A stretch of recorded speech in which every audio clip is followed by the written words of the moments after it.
Hey students, welcome to magnet brains. मैं हूं Shivani Sharma. I really wish आप सब लोग बहुत अच्छे होंगे एंड बहुत ही मजे के साथ अपनी पढ़ाई कर रहे हैं। सो स्टूडेंट्स, आप लोग जानते हैं मैग्नेट ब्रेन्स एक ऐसा प्लेटफॉर्म है जहां क्लास केजी से class 12th plus different competitive exams की तैयारी आप लोग बिल्कुल फ्री ऑफ कॉस्ट कर सकते हैं। तो यहाँ ना तो आपको कोई सब्सक्रिप्शन लेना है और ना ही कोई कूपन कोड परचेज करना है, बस मन लगा के बहुत अच्छे तरीके से आप लोगों को पढ़ाई करनी है। सो स्टूडेंट्स, आज इस वीडियो में हम डिस्कस करेंगे magnet brain test paper series that is 100% free for all the classes of students 3rd to 12th। Okay, तो ये सब जो भी टेस्ट पेपर होते हैं आपके हर सब्जेक्ट्स के लिए अवेलेबल होते हैं। सो मैथ्स में हम लोगों ने चैप्टर नंबर 1 का टेस्ट पेपर आप लोगों के लिए तैयार किया है। सो इस टेस्ट पेपर में जैसा मैंने आपको प्रॉमिस किया था कि जो भी क्वेश्चंस होने वाले हैं वो 1 marks question, 2 marks question, 3 marks question, 5 marks question और एक केस स्टडी क्वेश्चन भी होगा। तो जिस तरीके से आपके एग्जाम में पेपर आता है उसी पैटर्न पे आपको चैप्टर वाइज यहाँ टेस्ट पेपर मिल रहे हैं। तो सबसे पहले रिलेशंस एंड फंक्शन का जब टेस्ट पेपर आप देखेंगे तो यहाँ पे जनरल इंस्ट्रक्शंस आप एक बार गो थ्रू कर सकते हैं। जो टेस्ट है आपका मैक्सिमम 20 मार्क्स का है। सो 20 मार्क्स का टेस्ट है। आप मुझे बताइएगा कि आपने कितना स्कोर किया। एक बार आपको क्या करना है, वीडियो को देखना है, जैसे क्वेश्चन आए क्वेश्चन को सॉल्व करो और फिर उसी समय पे आप चेक कर लीजिए कि आपका आंसर सही है या नहीं, और उसी समय पे आप अपने आप को मार्क्स देते रहिएगा। ठीक है, तो यहाँ पे जो क्वेश्चन नंबर 1 से लेके क्वेश्चन नंबर 3 आपके सामने आएंगे वो MCQ टाइप के क्वेश्चंस होंगे। ठीक है, क्वेश्चन नंबर 1, 2 एंड 3 तीन क्वेश्चंस आप देखेंगे वो MCQ टाइप के क्वेश्चन है और हर एक क्वेश्चन 1 मार्क्स का है। क्वेश्चन नंबर 4 पे जब आप आएंगे तो question number 4 is your assertion reason type का क्वेश्चन। ठीक है, 1 मार्क्स का होगा। Then question number 5 and 6 very short answer type questions होंगे और ये 2 मार्क्स के रहने वाले हैं। Question number 7 short answer type questions होगा और ये 3 मार्क्स का होगा। Question number 8 long answer type question होगा जिसमें एक क्वेश्चन जो है आपका 5 मार्क्स का है। और क्वेश्चन नंबर 9 पे लास्ट में आप लोगों के लिए रखा है केस स्टडी का क्वेश्चन, और वो केस स्टडी का क्वेश्चन कितने मार्क्स का होगा, 4 मार्क्स का होगा। तो इस तरीके से आपके सामने टोटल 9 क्वेश्चंस आएंगे। इन 9 क्वेश्चंस में हर एक पैटर्न का क्वेश्चन आपके सामने होगा। MCQ question, assertion reason, 2 marks question, 3 marks question, 5 marks question plus case study जो आप लोगों को इसमें सॉल्व करना है। ठीक है, तो टोटल मार्क्स कितना है, 20 मार्क्स है। स्टार्ट करते हैं पेपर को और देखते हैं कि आप कितना स्कोर करेंगे। तो सबसे पहले क्वेश्चन नंबर 1 पे अपन आते हैं। एक 1 मार्क का क्वेश्चन है ये। The relation R in the set 1 2 3 given by R is equal to this is reflexive but not symmetric not transitive. आपको बताना है बेसिकली एक सेट है, उस सेट पे एक रिलेशन डिफाइन है। ये रिलेशन कैसा है, क्या ये रिफ्लेक्सिव है, क्या ये सिमेट्रिक है, क्या ये ट्रांसिटिव है। तो जो भी सही आंसर होगा हम टिक कर देंगे। ठीक है, तो सबसे पहले हम कहेंगे कि मैम सेट क्या है। इसमें सेट है 1 2 और 3। रिलेशन कैसा है, रिलेशन के अंदर ऑर्डर्ड पेयर्स हैं 1 1 2 2, उसके बाद है 3 3 1 2 और 2 3। ये इसमें ऑर्डर्ड पेयर्स हैं आपके रिलेशन में। चेक कर लो एक बार, 1 1 2 2 3 3 1 2 2 3। आपको बताना है कि आपका ये R रिलेशन कैसा है। तो सबसे पहले आओ रिफ्लेक्सिव चेक करते हैं कि क्या ये रिलेशन रिफ्लेक्सिव है। आप 2 सेकंड के लिए वीडियो को रोकेंगे और अपना आंसर टिक कर लेंगे। ठीक है, आपने सॉल्व कर लिया। अब समझते हैं कि इसका सही आंसर क्या है। क्या मेरा ये रिलेशन रिफ्लेक्सिव है? हम जानते हैं वो ही रिलेशन रिफ्लेक्सिव होते हैं जहां पे जितने भी एलिमेंट्स आपके सेट में हैं, उस सेट के जितने भी एलिमेंट्स हैं उन सब का डबलेट आपके R के अंदर अगर बैठा है तो रिलेशन रिफ्लेक्सिव है। तो मेरा रिलेशन इस पे डिफाइन है, इसमें एलिमेंट्स 1 2 और 3 है। अगर मेरे इस रिलेशन को रिफ्लेक्सिव होना है तो 1 1 2 2 और 3 3 को R के अंदर होना होगा। तो क्या 1 1 2 2 3 3 R के अंदर है? Yes ma'am. तो आप कहोगे यस इट इज रिफ्लेक्सिव। जितने एलिमेंट सेट में है उन सभी एलिमेंट्स का डबलेट आपके R में होना चाहिए। अगर ऐसा है तो रिलेशन रिफ्लेक्सिव है। नेक्स्ट पॉइंट पे आते हैं अपन, सिमेट्रिक। सिमेट्रिक, क्या आपका ये रिलेशन सिमेट्रिक है? तो आप कहोगे देखो मैम, रिलेशन में जो भी ऑर्डर्ड पेयर है उनका उल्टा अगर आर के अंदर मिल जाए तो रिलेशन मेरा सिमेट्रिक है। मैंने कहा 1 1 का उल्टा 1 1, 2 2 का उल्टा 2 2, 3 3 का उल्टा 3 3, 1 2 1 2 का उल्टा क्या होता है जी, 2 1 होता है। क्या 2 1 रखा है मेरे आर के अंदर? नहीं रखा। तो मैं कहूंगी क्योंकि देखो भाई 1 2 तो आर के अंदर था, बट जो 2,1 है ना वो आर के अंदर नहीं है। और किसी भी चीज को ना साबित करने के लिए अगर एक एग्जाम्पल आप दे दोगे तो वो नॉट हो जाता है। वैसे अगर आप आगे चेक करो ना 2 3, तो 2 3 का उल्टा 3 2 भी नहीं है। ओवरऑल अगर एक भी नहीं है तो आपका जो रिलेशन है वो नहीं हो जाएगा, इट इज नॉट सिमेट्रिक। तो this relation is not symmetric, reflexive है लेकिन सिमेट्रिक नहीं है। अब चेक करते हैं कि क्या आपका ये रिलेशन ट्रांजिटिव है। तो ट्रांजिटिव की कंडीशन आप जानते हो, एक बार ट्रांजिटिव की कंडीशन रिकॉल करते हैं। ट्रांजिटिव की कंडीशन ये कहती है कि अगर AB आपका R में है और BC आपका R के अंदर है तो ये BB उड़ जाए और आपका AC R के अंदर आ जाए तो रिलेशन आपका ट्रांजिटिव होता है। ये याद रखेंगे आप लोग। तो क्या आपका ये रिलेशन ट्रांजिटिव होगा? तो मैंने कहा एक काम करो मैम, 1 2 मेरा R के अंदर है, 2 3 मेरा R के अंदर है, इसका दूसरा इसके पहले को उड़ा दो। क्या 1 3 आपका आर के अंदर है? आप कहोगे नहीं है, इसका मतलब इट इज नॉट ट्रांजिटिव। ये ट्रांजिटिव क्यों नहीं है? एक बार रीजन समझें आप कि देखो भाई 1 2 तो आर के अंदर बैठा था और 2,3 भी आर के अंदर बैठा था, इसका दूसरा इसका पहला उड़ा दो तो क्या बचता है 1 3। क्या 1 3 आपके आर के अंदर है? नहीं है। तो आप क्या कहोगे? ट्रांजिटिव भी नहीं है। तो सही आंसर क्या बन जाता है? Reflexive but neither symmetric nor transitive, यानी ऑप्शन ए आपका बिल्कुल सही जवाब है इस क्वेश्चन का। और अगर आपने यही टिक किया है तो जल्दी से अपने आप को 1 मार्क्स दे दीजिए, राइट। तो फटाफट हम टेस्ट पेपर, क्योंकि अब मैं ऐसा मान रही हूं आपने एनसीईआरटी से चैप्टर नंबर 1, आपने 1 शॉट रिवीजन चैप्टर 1 का देख चुका है, आप लोगों ने मोस्ट एक्सपेक्टेड क्वेश्चंस देख लिए हैं और उसके बाद आप आके टेस्ट पेपर को सॉल्व कर रहे हो। तो जब इतना सारा पढ़ लिया है तो सारे कंसेप्ट्स आपको डेफिनेटली याद होंगे और आप लोगों ने ऑप्शन ए टिक किया होगा, राइट। चलिए आगे देखते हैं, अपने नेक्स्ट क्वेश्चन की तरफ चलते हैं, that is question number 2। Question number 2 कहता है कि for the set A define a relation R in the set A as follows. अच्छा जी, मेरे पास एक सेट ए है, सेट ए के अंदर एलिमेंट्स है 1 2 3। फिर इस सेट ए पे ना एक रिलेशन डिफाइन हुआ है, उसके अंदर ऑर्डर्ड पेयर्स हैं 1 1 2 2 3 3 1 3। ये रिलेशन डिफाइन हुआ है मेरे इस सेट के ऊपर। ऑर्डर्ड पेयर्स चेक करो एक बार, 1 1 2 2 3 3 1 3। आपसे पूछ रहे हैं then the ordered pair to be added. कौन सा ऑर्डर्ड पेयर मैं अपने आर में ऐड करूं to make it the smallest equivalence relation, ताकि ये इक्विवेलेंस रिलेशन बन जाए। आप हमें बताइए कि इस आर में मैं कौन सा ऑर्डर्ड पेयर को जोड़ दूं जिससे मेरा रिलेशन इक्विवेलेंस बन जाए। तो मैंने कहा सबसे पहले समस्या क्या है, समस्या पता करते हैं। इक्विवेलेंस क्या होता है? वो रिलेशन जो रिफ्लेक्सिव, सिमेट्रिक, ट्रांजिटिव तीनों हो, उस रिलेशन को हम कहते हैं इक्विवेलेंस रिलेशन।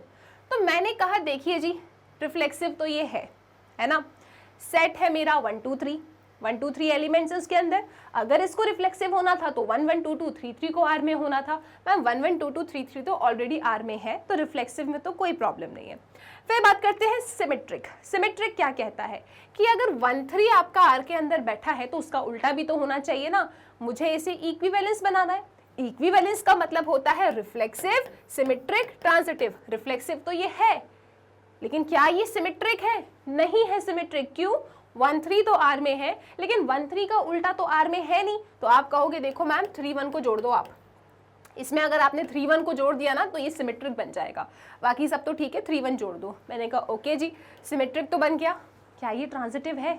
आप चेक करो, क्योंकि इक्विवेलेंस होने के लिए रिफ्लेक्सिव, सिमेट्रिक एंड ट्रांजिटिव तीनों होना चाहिए। मैंने कहा रिफ्लेक्सिव सिमेट्रिक तो बन गया, क्या ये ट्रांजिटिव है? तो आपने कहा 1 3 है, 3 1 है, 3 3 उड़ा दो मैम, 1 1 बैठा है, 3 1 है, 1 3 है, 1 1 उड़ा दो मैम, 3 3 बैठा है। Yes ma'am, it is automatically transitive. ये ट्रांजिटिव भी हो गया। मतलब अगर मैं एक ऑर्डर्ड पेयर 3, 1 को जोड़ देती हूं अपने इस रिलेशन के अंदर, तो मेरा ये रिलेशन कैसा बन जाएगा? ये इक्विवेलेंस रिलेशन बन जाएगा। ये ना कौन सा ऑर्डर्ड पेयर को ऐड करो, कौन से ऑर्डर्ड पेयर को रिमूव करो, अगर आप पास्ट ईयर के क्वेश्चंस देखोगे, बहुत साल पहले नहीं जाना आपको, 2021 का अगर पेपर देख लोगे ना तो इस पैटर्न का क्वेश्चन पूछा गया है, ठीक है। तो ये इंपॉर्टेंट हो जाता है। आई होप ये क्वेश्चन भी आप लोगों ने सही सॉल्व किया है और अपने आप को दे दो इस क्वेश्चन में भी 1 मार्क्स, राइट। आई होप ये क्लियर है। चलिए जी, तो स्ट्रैटेजी बताया ना आपको, जैसे ही क्वेश्चन आए 2 सेकंड के लिए वीडियो रोको, फटाफट क्वेश्चन को सॉल्व करो और फिर अपने आप को यहीं के यहीं मार्किंग स्कीम बता दो कितना मार्क आपको मिल रहा है, और फिर कमेंट सेक्शन में लास्ट में मुझे ज़रूर बताना कि आपने इसमें कितना स्कोर किया, ठीक है। चलिए जी, अगला सवाल देख लो। आई होप आपने सॉल्व किया। अब मैं आपको बताती हूँ कि इसका करेक्ट आंसर क्या है। तो यहाँ पे जो मेरा फंक्शन है वो डिफाइन है आर से आर। ये आर क्या होता है? R is real number. Real number is a very big family. Positive, negative, decimal, fraction सब आता है इसके अंदर, ठीक है। और यहाँ पे इसके ऊपर एक आपका फंक्शन डिफाइन है x की पावर 4। x की पावर 4 डिफाइन है। आप बताइए करेक्ट ऑप्शन क्या है? क्या आपका फंक्शन 1 1 on 2 है, many 1 on 2 है, 1 1 but not on 2 है, neither 1 1 है nor on 2 है? बताओ क्या होगा इसका आंसर। तो आपकी मर्जी, आप इस क्वेश्चन को कैसे सॉल्व करना चाहते हो। फिर से कहूँगी, अगर आप लोगों को नहीं पता है तो कुछ आपके जो चैप्टर्स हैं उन चैप्टर्स के ऊपर शॉर्ट ट्रिक वीडियो प्रिपेयर्ड है। उन शॉर्ट ट्रिक वीडियोस को अगर आप देखोगे तो विद इन सेकेंड आप इस टाइप के क्वेश्चंस को टारगेट कर सकते हो। तो हमने ये शॉर्ट ट्रिक वीडियो में डिस्कस किया था कि कैसे एक क्वेश्चन को देखें और देख के बोल दे कि ये 1 1 नहीं है। कोई ऐसी ट्रिक होती है क्या? डेफिनेटली ट्रिक होती है, आप उसे ज़रूर चेक करना। मैं आपको बहुत बार बता चुकी हूँ। नॉर्मली देखते हैं कि आपने इस क्वेश्चन को कैसे सॉल्व किया। तो यहाँ पे जो मेरा फंक्शन है x की पावर 4 है, क्या ये फंक्शन 1 1 होगा? मैंने कहा देखो जी, रियल नंबर है ना, यहाँ पे r लिखा, यहाँ पे r लिखा। रियल नंबर तो भाई पॉजिटिव भी होते हैं और नेगेटिव भी होते हैं, ठीक है। सिमिलरली मैंने भी यहाँ पे नेगेटिव और पॉजिटिव कोई ऐसे नंबर उठा लिए, बहुत सारे होते हैं, मैं तो बस अपने आप को समझा रही हूँ। तो मैंने कोई 2 नंबर उठा लिए नेगेटिव और पॉजिटिव टाइप के। मैंने अगर -1 यहाँ रखा तो -1 का कनेक्शन किससे हो रहा है? 1 से हो रहा है। नेगेटिव की पावर अगर इवन है तो ओवरऑल आंसर पॉजिटिव होता है। और अगर +1 रखा मैंने तो +1 का कनेक्शन भी 1 से हो रहा है। तो आप क्या देख रहे हो कि many elements in domain have the same image, और इमेज क्या आ रही है? 1 आ रही है। इसका मतलब क्या हो गया? 1 1 तो नहीं है। ये कैसा फंक्शन है? ये मैनी 1 है। क्या ये बात क्लियर है? It is many 1 function. अब आप मुझे खुद सोच के बताइए कि क्या आपका ये फंक्शन ऑन टू है? ऑन टू क्या कहता है कि कोडोमेन का कोई भी एलिमेंट खाली नहीं छूटना चाहिए। तो यहाँ पे कोडोमेन में आपको लगता है सभी एलिमेंट की प्री इमेज होगी? आप कहोगे नहीं मैम, जो नेगेटिव एलिमेंट्स होंगे ना, हमारे बेचारे से नेगेटिव एलिमेंट, वो खाली छूट जाएंगे, उनकी हमें प्री इमेज मिलेगी ही नहीं। इसका मतलब ये मैनी 1 और नॉट ऑन टू है। तो सही आंसर क्या आएगा? 1 1 on 2 नो, मैनी 1 on 2 नहीं, मैनी 1 नॉट ऑन 2 है, ठीक है। वो मैनी 1 on 2 है तो वो आंसर नहीं हो सकता। 1 1 but not on 2 no, neither 1 1 nor on 2 yes. इसका मतलब इसका ऑप्शन डी बिल्कुल सही हो जाता है। Answer is it is neither 1 1 nor on 2, ठीक है। तो मैनी 1 on 2 में टिक कर देना, मैनी 1 नॉट ऑन 2 था ये, ठीक है। आई होप क्वेश्चन 3 क्लियर है और आप लोगों ने भी इसका आंसर ऑप्शन डी ही टिक किया था। अब देखते हैं क्वेश्चन नंबर 4। जैसे आपको प्रॉमिस किया था, हर एक कैटेगरी, हर एक टाइप का क्वेश्चन आपको मिलेगा इन टेस्ट पेपर में, राइट। तो सबसे पहला क्वेश्चन है असर्शन रीजन का। असर्शन को ध्यान से पढ़ लो। The relation R in the set A. इस सेट ए पे आपका एक रिलेशन बना है। रिलेशन कैसा है कि मेरे रिलेशन के अंदर वो ऑर्डर्ड पेयर्स आएंगे। कौन से? एक्स वाई टाइप के ऑर्डर्ड पेयर्स आएंगे जहां पे मेरा y is divisible bye x होगा। ये ध्यान से देखना है आपको, ये मुझे लिखना पड़ेगा। मेरे पास सेट A के अंदर एलिमेंट्स हैं 1 2 3 4 5 6। मेरे रिलेशन R के अंदर वो सभी ऑर्डर्ड पेयर एक्स वाई होंगे जहां पे y is divisible bye x होगा। y is divisible bye x होगा, ठीक है जी। रिलेशन के अंदर मेरे वही ऑर्डर्ड पेयर्स एक्स वाई बैठ सकते हैं जो y is divisible bye x रहा होगा। आपको ये लोग बोल रहे हैं, इनका ऐसा कहना है कि ये जो रिलेशन है it is not equivalence relation. This given relation is not equivalence relation, ऐसा असर्शन ने कहा है।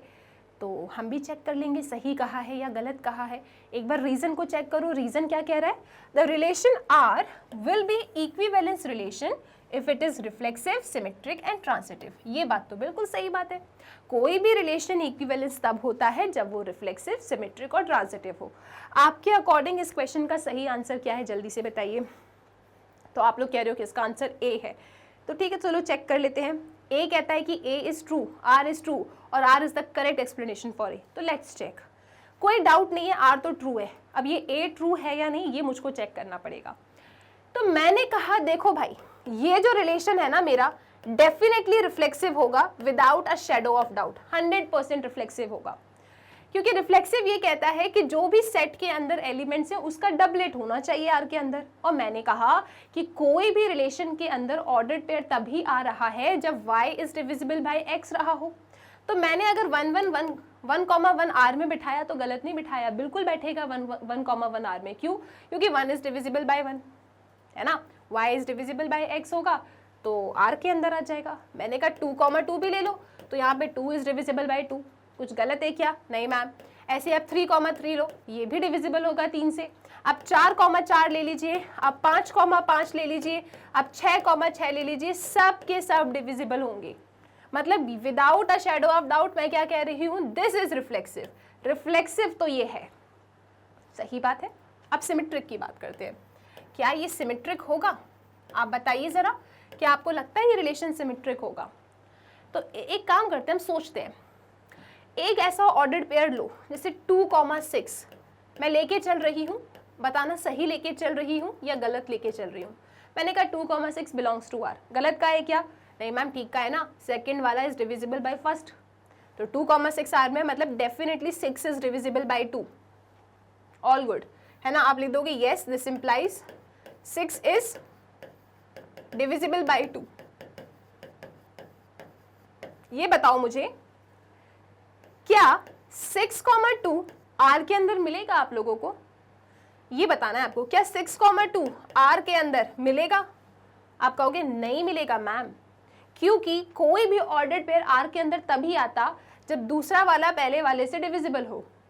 यहां आप क्लियरली देख सकते हो 2 is not divisible by 6, 2 is not divisible by 6 है ना। 2, 6 तो सही है कि 6 is divisible by 2, no problem, एकदम सही है। लेकिन 6, 2 में 2 इज नॉट डिविजिबल बाय 6, मतलब 2, 6 तो मिलेगा, लेकिन 6, 2 आपको आर के अंदर नहीं मिलेगा, मतलब ये सिमेट्रिक नहीं हो रहा है।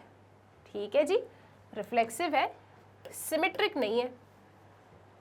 इक्विवेलेंस कोई रिलेशन कब होता है? जब वो रिफ्लेक्सिव, सिमेट्रिक और ट्रांसिटिव हो। क्या मैं ट्रांसिटिविटी चेक करूं? यहाँ पे जरूरत नहीं है, सीधे इनने कहा है कि this relation is not equivalence, तो हाँ सही तो कह रहे हैं, सिमेट्रिक हो ही नहीं रहा। अगर इक्विवेलेंस होना था तो रिफ्लेक्सिव, सिमेट्रिक एंड ट्रांसिटिव तीनों होना था। अगर एक भी फॉल्स है मतलब नॉट इक्विवेलेंस। ठीक है, आप कमेंट सेक्शन में मुझे बताना कि क्या ये ट्रांसिटिव था या नहीं था। यहाँ पे मैंने चेक करके मैं तो पहले ही खुश हो गई, सिमेट्रिक नहीं आ रहा, सिमेट्रिक नहीं आ रहा मतलब इक्विवेलेंस तो नहीं है। ऑप्शन ए भी सही है, असर्शन ने बिल्कुल सही कहा है कि this relation is not an equivalence relation. क्यों नहीं है इक्विवेलेंस ये? क्योंकि ये सिमेट्रिक नहीं है। रिफ्लेक्सिव, सिमेट्रिक, ट्रांसिटिव जब तीनों होता है तभी इक्विवेलेंस होता है, तो क्योंकि सिमेट्रिक है ही नहीं तो है ही नहीं इक्विवेलेंस। ट्रांसिटिव है या नहीं आप कमेंट सेक्शन में बता देंगे, ठीक है। और रीजन भी बिल्कुल ठीक है, और रीजन या असर्शन को बहुत ही अच्छे तरीके से एक्सप्लेन किया है। तो इस क्वेश्चन 4 का जो आप लोग चिल्ला चिल्ला के कह रहे थे कि मैम ऑप्शन ए सही है, आप लोग बिल्कुल सही कह रहे हो, इसका आंसर ऑप्शन ए है। तो अभी तक आप लोगों को मिल चुके हैं टोटल 4 मार्क्स। आई होप ये क्वेश्चन क्लियर है। अब चलते हैं क्वेश्चन नंबर 5 की तरफ। क्वेश्चन नंबर 5 पे आपको जो ये क्वेश्चन दिख रहा है 2 मार्क्स का ये क्वेश्चन है। अच्छा देखो, हाई चांसेस है पता है कि चेक वेदर वाले क्वेश्चन आ जाए। होता क्या है ना, हम लोग जब पढ़ाई करते हैं ना तो हम लोग सोचते हैं कि यार ये टाइप के क्वेश्चंस आने चाहिए। काफ़ी ऐसे क्वेश्चंस होते हैं जो आपको खुद ही लगता है कि इंपॉर्टेंट है, लेकिन कभी कभी जो ये एग्जाम वाले होते हैं ना आपको इस तरीके का क्वेश्चन सामने थ्रो कर देते हैं। और ये जो चेक वेदर वाले क्वेश्चंस होते हैं ना, ये बहुत इंपॉर्टेंट होते हैं, बहुत ही ज़्यादा इंपॉर्टेंट होते हैं, क्योंकि इन क्वेश्चंस में गलती करने के चांसेस बहुत ज़्यादा हो जाते हैं। जब भी ऐसा कह दिया ना चेक वेदर, तो आपको बहुत ज़्यादा सावधानी से क्वेश्चन को सॉल्व करना होगा, ठीक है। क्योंकि यहाँ पे ना कुछ ऐसे आपको एग्जाम्पल्स मिल जाते हैं जहाँ आपको लगता है कि यार ये तो रिफ्लेक्सिव सिमेट्रिक ट्रांजिटिव होगा, लेकिन जब आप ध्यान से देखोगे कि रिलेशन किसके ऊपर डिफाइन है, किस सेट के ऊपर रिलेशन डिफाइन है ना, तो आपको एग्जाम्पल बहुत अच्छे से सोचना होता है। एक ना एक ऐसा एग्जाम्पल जरूर चुपके से रखा होता है जिसके कारण आपका रिलेशन या तो रिफ्लेक्सिव नहीं रहता, या तो सिमेट्रिक नहीं रहता, या तो ट्रांजिटिव नहीं रहता। तो ये चेक वेदर वाले questions are very very very important. Ma'am इनकी प्रैक्टिस कहाँ से करें? इनकी प्रैक्टिस करना है आपको, तो आपके लिए सबसे अच्छा सोर्स है एनसीईआरटी की एक्सरसाइज 1.1। एनसीईआरटी की एक्सरसाइज 1.1 अच्छे से सॉल्व कर लो, ठीक है। और ये क्वेश्चन भी आपके एनसीईआरटी का ही है, इंपॉर्टेंट भी है। ऐसे बहुत सारे क्वेश्चन एनसीईआरटी के अंदर है चेक वेदर वाले, हाईली हाईली इंपॉर्टेंट है। एक क्वेश्चन डेफिनेटली आ सकता है आपके एग्जाम में, ठीक है। तो मुझे लग रहा है इतना मैंने बोला, आप लोगों ने क्वेश्चन भी सॉल्व कर लिया होगा। चलिए जी देखते हैं इसका सोल्यूशन क्या है। तो आपको चेक करना है कि क्या relation R in R, relation किस पे डिफाइन है? R in R. इस आर का मतलब क्या है? Real numbers. रियल नंबर्स कैसे होते हैं? It's a very big family, positive number, fractional number, decimal number, negative number, सब कुछ होता है रियल नंबर्स के अंदर। तो बहुत बड़ी फैमिली है, बहुत अच्छे से आपको सोचना पड़ेगा। सो आपको चेक करना है कि whether relation R in R defined by R is equal to, R के अंदर ऑर्डर्ड पेयर है ए बी, लेकिन वो ही ऑर्डर्ड पेयर ए बी आपके आर के अंदर है जो इस कंडीशन को गो थ्रू करते हैं। कंडीशन क्या है? a less than equal to b cube. R के अंदर वो ही ऑर्डर्ड पेयर ए बी आ सकते हैं जो आपके इस कंडीशन को गो थ्रू करते हैं। कंडीशन है a is less than equal to b cube. अब क्या करना है आपको? आपको चेक करना है कि क्या ये रिफ्लेक्सिव, सिमेट्रिक और ट्रांजिटिव है। तो जब भी चेक करना पड़े ना, आप तो सीधे एग्जाम्पल लो। पहले ना आपको खुद ना मन में श्योर होना पड़ेगा कि क्या ये रिफ्लेक्सिव, सिमेट्रिक, ट्रांजिटिव है या नहीं। तो हम ना पहले खुद से सोचेंगे कि क्या ये रिफ्लेक्सिव है। तो आप कहोगे देखो मैम, हम जानते हैं रिफ्लेक्सिव कब होता है, जब कुछ इस तरीके के डबलेट्स आपको आर के अंदर मिल जाएं, तो रिलेशन आपका रिफ्लेक्सिव हो जाता है, ठीक है। कुल मिला के अगर आप ऐसा लिखने में कामयाब हो जाते हो कि a is less than equal to a cube, right, तो आप कह दोगे कि ma'am a belongs to r, तो रिलेशन आपका रिफ्लेक्सिव हो जाएगा।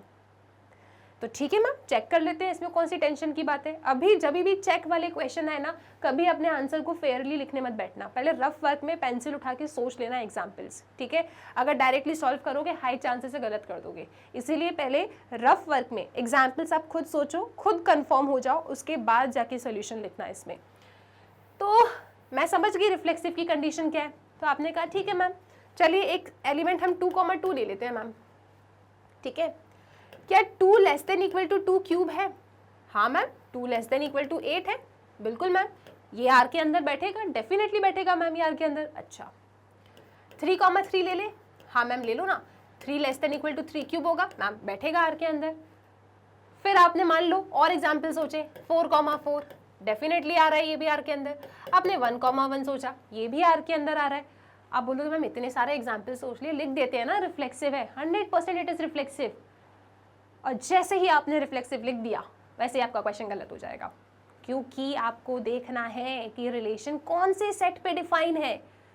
Relation is defined on real numbers. आपने तो छोटे छोटे से नंबर्स ले लिए और ऐसे ही खुश हो गए। आपको हर टाइप के नंबर के लिए सोचना होगा ये कंडीशन। आप तो ऐसी 1, 1, 2, 2, 3, 3, 4, 4 लेके सोच रहे हो कि इतने सारे एग्जाम्पल्स ले लिए मैम, सब में कंडीशन सही आ रही है, इट इज रिफ्लेक्सिव।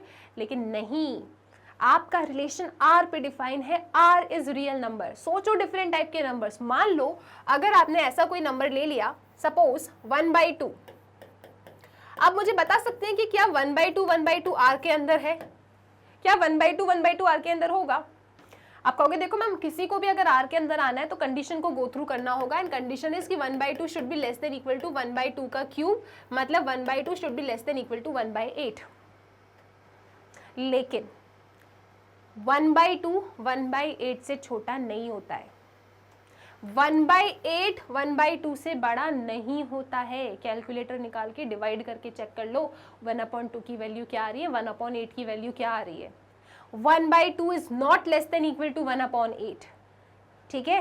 आपका 1/2 बड़ा है 1/8 से। आपने क्या देखा कि मैंने तो ऐसी मजाक मजाक में एक एग्जाम्पल उठाया फ्रैक्शन वाला, और मैंने ये पाया कि 1/2 is not less than equal to 1/2 का क्यूब। और अगर आप एक भी ऐसा एग्जाम्पल सोच लेते हो ना जिसके वजह से आपका relation not reflexive, not symmetric या नॉट ट्रांजिटिव हो रहा है, बस एक एग्जाम्पल आप ऐसा सोच लो जिसके वजह से आपका जो क्वेश्चन है वो नॉट हो रहा है, मतलब आपका overall question is not reflexive. भले ही आपको इतने सारे एग्जाम्पल्स मिले थे 1 1 2 2 3 3 जो आर के अंदर आ रहे थे, लेकिन रिफ्लेक्सिव की कंडीशन क्या कहती है कि जितने भी मेरे एलिमेंट्स सेट के अंदर बैठे हैं उन सब का डबलेट मिलना चाहिए। एक दो एलिमेंट के डबलेट मिलने से खुश नहीं होना है आपको। R is real number, very big family, अनेक अनेक प्रकार के एलिमेंट्स बैठे हैं, तो आपने एक प्रकार का एलिमेंट पकड़ा हाफ, आपने ये पाया कि नहीं 1/2 मेरा आर के अंदर नहीं आ रहा है क्योंकि वो कंडीशन को गो थ्रू नहीं कर रहा है। अब आप खुश हो सकते हो। तो याद रखिएगा कि चेक वेदर वाले क्वेश्चंस में आपका जो टारगेट होता है वो एक ऐसा एग्जाम्पल सोचने का होता है जिसकी वजह से आपका क्वेश्चन नॉट हो जाए। मैम अगर हो ही नहीं रहा होगा नॉट रिफ्लेक्सिव तो कब तक सोचते रहेंगे? देखो टाइम कंज्यूमिंग तो है। अगर आपने हर टाइप के नंबर सोच लिए और फिर भी वो मान लो रिफ्लेक्सिव आ रहा है तो फिर लिख देना, फिर क्या कर सकते हैं, राइट। यहाँ तो मैंने एक पकड़ा एग्जाम्पल 1/2 उसमें नहीं आ रहा था तो मैं लिखूंगी नहीं है रिफ्लेक्सिव, ठीक है। अब मैं आप एग्जामिनर को कैसे लिख के दिखाऊंगी, हम लिखेंगे यहाँ पे फॉर रिफ्लेक्सिव। फॉर रिफ्लेक्सिव क्या लिखेंगे हम? फॉर रिफ्लेक्सिव कि देखिए जी 1/2 बिलोंग्स टू आर, अपने मन से नहीं ले रहे, आर के अंदर रहता है 1/2, 1/2 belongs to R. 1/2 is not less than equal to 1/2 का cube. Therefore 1/2, 1/2 does not belongs to R. Does not belongs to R. 1/2 does not belongs to R. Therefore, R is not reflexive. R is not reflexive. क्या ये question clear है? R आपका reflexive नहीं है, ठीक है। अब बात करते हैं कि क्या ये सिमेट्रिक होगा। यहाँ पे लिख देते हैं फॉर सिमेट्रिक। सिमेट्रिक में तो आपको समस्या नहीं आएगी, नॉर्मल कुछ भी सोच लो आपको नॉट सिमेट्रिक ही मिलने वाला है। सपोज एग्जाम्पल हमने सोचा 1,3, ठीक है। 1,3 आप मुझे बताइए क्या 1,3 आर के अंदर होगा क्या? 1,3 मैम आर के अंदर तभी एक ऑर्डर पेयर आता है जब वो कंडीशन को गो थ्रू करे, and yes ma'am 1 is less than equal to 3 cube, no doubt. तो आप लिखेंगे यहाँ पे कि लेट 1,3 बिलोंग्स टू आर, और ये अपने मन से नहीं हमने कहा, ये इसीलिए आर के अंदर है क्योंकि उसने इस कंडीशन को गो थ्रू करी है 1 is less than equal to 3 cube, ठीक है। फिर आप कहोगे कि but 3 is not less than equal to 1 का क्यूब। 1 तो छोटा है 3 के क्यूब से, लेकिन 3 छोटा नहीं है 1 के क्यूब से, है ना। 1 बड़ा नहीं है 3 से, तो आप क्या कहोगे? Therefore 3,1 does not belongs to R.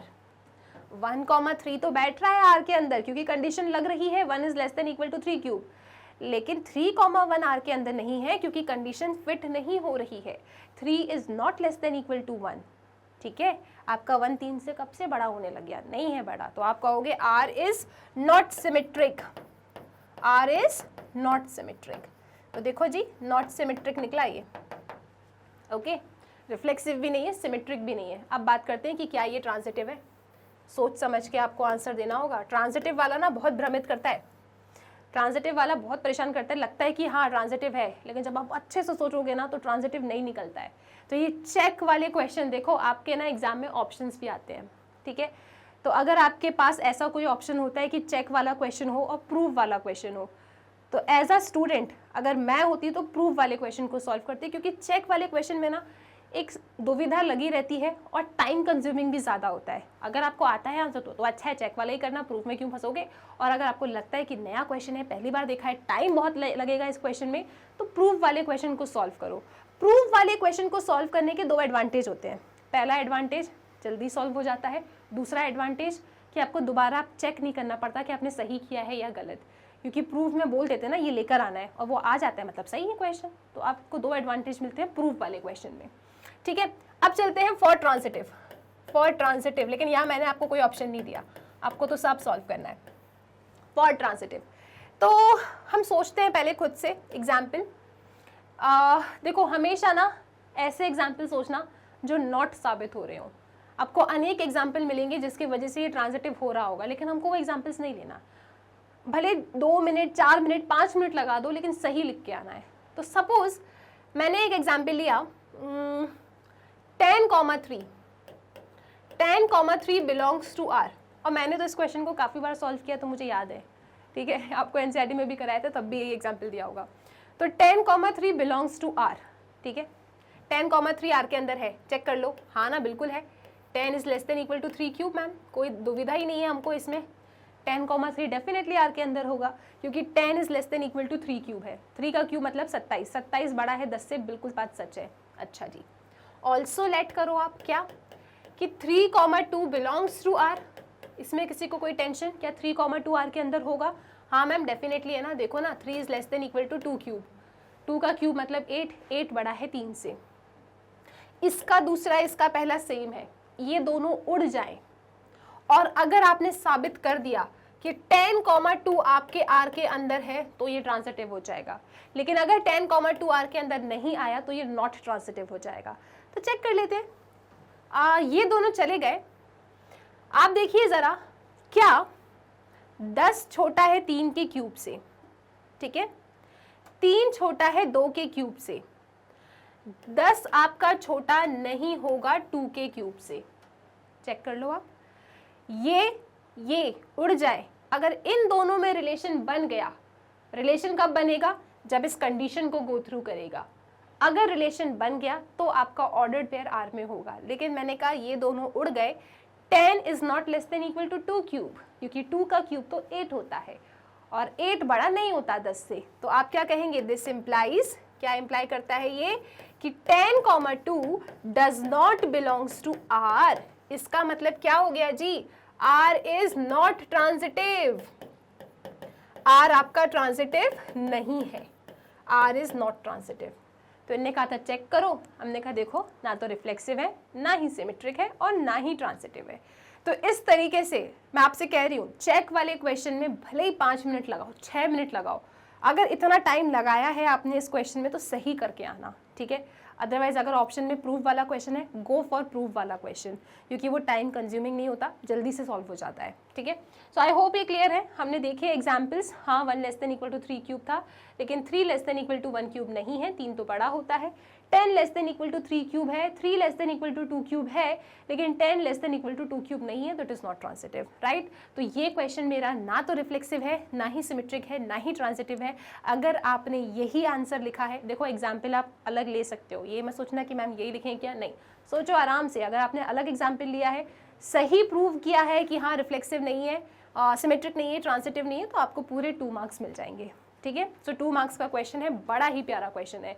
Check whether वाले क्वेश्चन आपके एग्जाम में डेफिनेटली आएंगे, तो अच्छे तरीके से सॉल्व करना।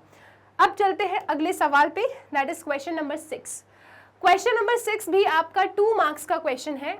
यहाँ पे आपसे पूछा जा रहा है कि in each of the following cases state whether the function is 1 on 2 और बाइजेक्टिव, जस्टिफाई योर आंसर। तो 1 ऑन 2 बाइजेक्टिव है या नहीं, आपको जस्टिफाई करना है। तो ये चेक, जस्टिफाई, बड़े ही प्यारे क्वेश्चंस होते हैं। ठीक है, तो यहाँ पे आप लोग सॉल्व कर लो इसे, फिर स्टार्ट करना वीडियो को और देखना इसका आंसर क्या आ रहा है। ठीक है, चलिए जी, पहले क्वेश्चन को मैं पकड़ लेती हूँ। डेफिनेटली एक क्वेश्चन 1 मार्क्स का ही है। तो यहाँ पे फर्स्ट क्वेश्चन है कि फंक्शन मेरा आर से आर की तरफ जा रहा है। तो real number, again very big family, 1 2 3 से खुश नहीं होना है आपको। Negative number, decimal number, fraction number, positive number, अनेक तरीके के नंबर आपके दिमाग में आ जाने चाहिए। ठीक है, तो ये मेरा फंक्शन है और फंक्शन की डेफिनेशन है f of x is equal to 3 minus 4x। F of x क्या है? 3 माइनस 4x है। ठीक है जी, अब चेक करते हैं कि क्या ये 1 1 है। तो कोई भी फंक्शन 1 1 कैसे प्रूव करते हो, क्या मेथड होता है? मैम कोई भी फंक्शन 1 1 तब होता है जब डोमेन से हम कोई 2 आर्बिटरी एलिमेंट को पकड़े और उनकी इमेजेस को सेम लेके चले। मैथ्स की हेल्प से अगर वो एलिमेंट्स भी इक्वल आ जाते हैं मैम, तो आपका फंक्शन 1 1 हो जाता है। इसको तो देख के ही समझ में आ रहा है 1 1 है। और सुनो, आप लोगों के पास ट्रिक है, ठीक है, आप लोगों के पास ट्रिक है, तो ट्रिक को मत भूल जाया करो, ट्रिक को याद रखा करो। 1 1 ऑन 2 के लिए ट्रिक है, आपको मन ही मन पता है ये 1 1 है, ठीक है। कैसे पता है 1 1? आप जल्दी से जाके शॉर्ट ट्रिक वीडियो देखो, खुश हो जाओगे आप लोग, राइट। चलिए जी, अब मुझे तो पता है ये 1 1 है, तो चलो आओ फटाफट लिख देते हैं अपन। हम लिखेंगे यहाँ पे फॉर 1 1, फॉर 1 1, फॉर 1 1, ठीक है। तो क्या करेंगे हम ना डोमेन में से, डोमेन क्या है मेरा? Real number. तो इस डोमेन में से मैं आर्बिटरी 2 एलिमेंट को उठा के चल रही हूँ। तो मैंने लिख दिया यहाँ पे कि let x1, x2 belongs to real number domain such that f of x1 is equal to f of x2, ठीक है। इतना आपको काम करना होता है, ये लिखा करो। पता है रियल नंबर डोमेन अच्छा लगता है, ये चीज़ें लिखनी चाहिए आपको, पूरा कंप्लीट आंसर माना जाता है तब। अब आप इनकी इमेजेस को सेम लेके चल रहे हो, मैथ्स की सहायता से आपको प्रूव करना ये 1 1 है। मैम कैसे? अरे देखो जी, f ऑफ x की डेफिनेशन 3 - 4x है, तो f ऑफ x1 की डेफिनेशन क्या होगी?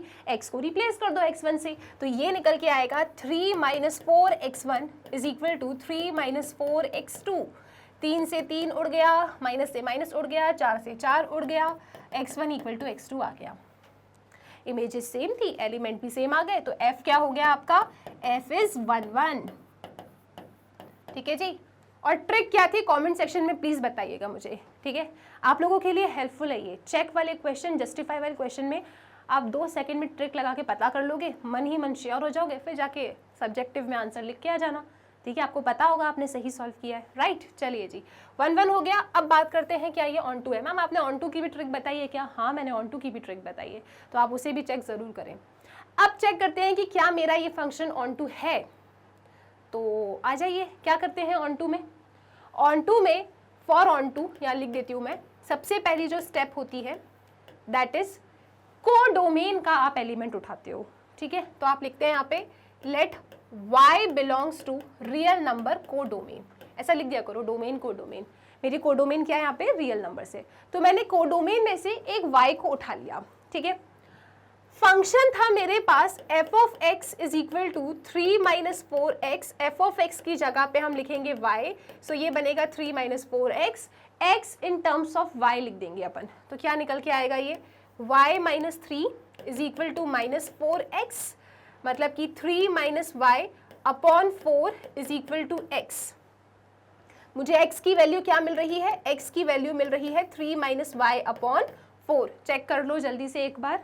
सबसे पहले मैंने कोडोमेन से एक आर्बिटरी एलिमेंट को उठाया, मैंने f ऑफ x की जगह y रखा, x in terms of y convert किया, कैसे? y - 3 नेगेटिव से मल्टीप्लाई किया, 3 - y divided by 4 is equal to x। अब आपको पता है क्या करना है? अब आपको मन ही मन कंफर्म होना है। कैसे? देखिए जी, आप लोग जानते हो इस क्वेश्चन में कि हमारी डोमेन भी रियल नंबर है और हमारी कोडोमेन भी रियल नंबर है। रियल नंबर में आपको अनेक अनेक तरीके के नंबर्स मिलते हैं, -3, -2, -1, 0, 0.5, 1। अगेन यहाँ पे भी -3, -2, -1, 0, 0.5, 1 है ना। आपने बस अपने हिसाब से अपनी अंडरस्टैंडिंग के लिए बना लिया। y इधर है, x इधर है। ऑन टू क्या कहता है कि मेरे जितने भी y कोडोमेन में बैठे हैं उनके लिए मुझे x मिल जाए मेरे डोमेन में, मतलब मेरे कोडोमेन का एक भी एलिमेंट खाली नहीं छूटना चाहिए, कोई सिंगल ना रह जाए, ठीक है। सबकी प्री इमेज होनी चाहिए। तो मैंने कहा कि एक काम करते हैं, ऐसे नॉर्मली सोचते हैं, मैंने अगर किसी भी टाइप का y उठा के यहाँ रखा ना तो डेफिनेटली x मुझे मिलेगा, because real minus real upon real is real only. मेरी डोमेन में सब रियल नंबर ही तो बैठे हैं। मैं अपने कोडोमेन में से कैसा भी रियल नंबर उठा दूँ ना, यहाँ रख दूँ, तो मुझे x रियल ही मिलेगा और मुझे x डेफिनेटली डोमेन में मिलेगा। तो आप कहेंगे यहाँ पे इतना खुद से समझ गए, फिर आपको बस एक लाइन चिपका देनी है। क्या? आप लिख देंगे क्लियरली, मेरा सबसे फेवरेट शब्द है ये क्लियरली, फॉर एवरी y आप लिखेंगे for every y that belongs to real number codomain there exist x is equal to 3 - y upon 4 that belongs to real number domain such that such that क्या कि F of y, f of x, x क्या है मेरा 3 minus y upon 4, यहाँ पे x की जगह पे ये रखो 3 माइनस वाई अपॉन 4, 4 से 4 गया, 3 माइनस 3 प्लस वाई, तो ये आपको y ही मिलेगा। क्या लिखा आपने? क्लियरली साफ साफ दिख रहा है कि जितने भी y मेरे कोडोमेन में बैठे हैं उनके लिए मुझे इस टाइप का x मिलेगा जो मेरे रियल नंबर डोमेन में है, such that f of 3 minus y upon 4 is equal to y. Ma'am ये कैसे आया? अरे देखो ना, ये x है, आपका x ये बन गया, यहाँ x की जगह पे 3 माइनस वाई अपॉन 4 रखो, 4 से 4 गया, ठीक है जी, और ये क्या बन जाएगा -3 प्लस वाई, तो 3 माइनस 3 उड़ गए, आपके पास सिर्फ y आया, तो आप क्या लिख देंगे? Therefore f is onto. फिर लास्ट में एक लाइन आप चिपकाएंगे, क्या? क्योंकि आगे क्या लिखने वाले हो? क्योंकि f is 1 1 onto, f is 1 1 and onto, therefore f is bijective. अगर ये पूरा प्रूफ करके आ गए तो आपको मिल जाएंगे 1 मार्क्स। अच्छा क्वेश्चन है, इस तरीके से आपको टारगेट करना है, ठीक है। तो जब भी चेक जस्टिफाई क्वेश्चन आए तो पहले खुद से आप क्लैरिटी रख लें अपने अंदर कि क्या ये सच में है 1 1 ऑन टू या नहीं। जब आपको क्लैरिटी होगी तो लिखने में अलग ही मजा आएगा, ठीक है। लिख तो आप अपने लैंग्वेज में लिखो, कोई समस्या नहीं है, ये सब याद करने की जरूरत नहीं कि मैम ऐसे लिखते हैं क्या फॉर एवरी वाई। आप अपने हिसाब से सही लिख कर आओगे ना तो कोई आपके मार्क्स कट नहीं कर सकता। इस क्वेश्चन में आपको मिल जाएगा 1 मार्क्स। इतना ही नहीं, दूसरा क्वेश्चन भी आपको सॉल्व करना है, ठीक है। आई होप ये क्लियर है और आप सब ने यही लिखा है कि f इज बाइजेक्टिव। अगर इसको सही प्रूव किया है तो टोटल 1 मार्क्स दे दो। मैम हमने सिर्फ 1 1 प्रूव किया, ऑन टू नहीं प्रूव किया, तो आधा मार्क्स दे दो अपने आप को, और ऑन टू कैसे प्रूव करना है ये भी सीख लीजिए, ठीक है। अब इसके सेकेंड पार्ट पे आते हैं। सेकेंड पार्ट कहता है कि फंक्शन जो है मेरा, फंक्शन वो कहाँ से कहाँ जा रहा है? वो रियल नंबर से रियल नंबर की तरफ जा रहा है, और फंक्शन की डेफिनेशन है f of x is equal to 1 plus x square. जल्दी से चेक कर लो क्या ये 1 1 ऑन टू है या नहीं। तो क्या ये 1 1 है? ट्रिक पता है जिसको वो तो चिल्ला के कह देगा मैम 1 1 नहीं है, ठीक है। So definitely it is not 1 1। अगर आपको ट्रिक याद है, ट्रिक से आप आसानी से बता सकते हो, मन में आपको श्योरिटी मिल गई। अब बस आपको अपना पेन चलाना है और क्वेश्चन को उड़ाना है, ठीक है। तो चलिए जी सॉल्व करते हैं इसको। तो मैम बता दो ना एक बार ट्रिक। चलो ठीक है, ट्रिक सुनो एक बार। ट्रिक ये कहती है, हमने 3 मेथड डिस्कस किया है, जिसमें से एक मेथड था कैलकुलस मेथड। कैलकुलस मेथड ये कहता है कि अगर आपके फंक्शन को आप डिफरेंशिएट कर दें और फिर जो भी उसकी डोमेन है, अलग अलग तरीके के नंबर डोमेन में बैठे हैं, रियल है, पॉजिटिव नेगेटिव होगा, नेगेटिव भी होगा, पॉजिटिव नंबर भी होगा, आप अपने f डैश x में उन नेगेटिव और पॉजिटिव नंबर को रखो। सपोज अगर मैंने नेगेटिव नंबर को रख दिया तो ओवरऑल आंसर नेगेटिव मिल रहा है, अगर मैंने किसी पॉजिटिव नंबर को रखा तो ओवरऑल आंसर पॉजिटिव मिल रहा है। f डैश x आपके डोमेन के अलग अलग तरीके के एलिमेंट्स के लिए अगर अलग अलग साइन शो करता है तो इट इज नॉट 1 1, ठीक है। फंक्शन लिया, फंक्शन को डिफरेंशिएट किया, डिफरेंशिएटेड फंक्शन को आप ध्यान से देखो, जो भी डोमेन है, डोमेन में जिस भी तरीके के एलिमेंट हो सकते हैं। सी यहाँ पे डोमेन रियल नंबर थी, पॉजिटिव एंड नेगेटिव दोनों तरीके के नंबर एग्जिस्ट करते हैं। आप जब यहाँ पे डाल के देखेंगे एक बार पॉजिटिव नंबर तो आपका f डैश x पॉजिटिव आएगा। अगर आप नेगेटिव नंबर डालेंगे तो f डैश x नेगेटिव आ रहा है। तो अगर कभी कभी आपका f डैश x डोमेन में पॉजिटिव आता है और कभी कभी नेगेटिव आता है तो ये कभी कभी वाला case is not 1 1। f dash x को डोमेन में हमेशा एक साइन शो करना है, भले ही तुम पॉजिटिव नंबर अगर डोमेन में है पॉजिटिव डालो या डोमेन में नेगेटिव नंबर है नेगेटिव नंबर डालो, f डैश x का जो साइन है वो सेम होना चाहिए। बस ये छोटी सी ट्रिक थी, और विस्तार में अगर आप देखना चाहते हैं ट्रिक को तो इस वीडियो के डिस्क्रिप्शन बॉक्स में आपको लिंक मिल जाएगी, आप ज़रूर चेक कीजिएगा, ठीक है। तो बस मेरे को देख के समझ में आ गया था कि 1 1 तो नहीं है, अब बस मुझे अपना पेन चलाना है और लिख के आना है पेपर वाले में, ठीक है। 1 1 नहीं है तो ये मुझे पता चल गया, तो पहले मैं लिख ही देती हूँ कि ये 1 1 नहीं है, राइट। सबसे पहले लिख दो फॉर 1 1। क्या लिखोगे आप? फॉर 1 1। फॉर 1 1 हम क्या करते हैं, हम अपने डोमेन में से 2 आर्बिटरी एलिमेंट को उठाते हैं। तो हमने कहा let x1, x2 belongs to real number domain, और ये कैसे है? आर्बिटरी है जी, हमने आर्बिटरी उठा लिए, सच दैट सच दैट आप लिखेंगे कि f of x1 is equal to f of x2। मैं इमेजेस को सेम लेके चल रही हूँ, अगर मेरे एलिमेंट सेम आ गए तो ये 1 1 हो जाएंगे।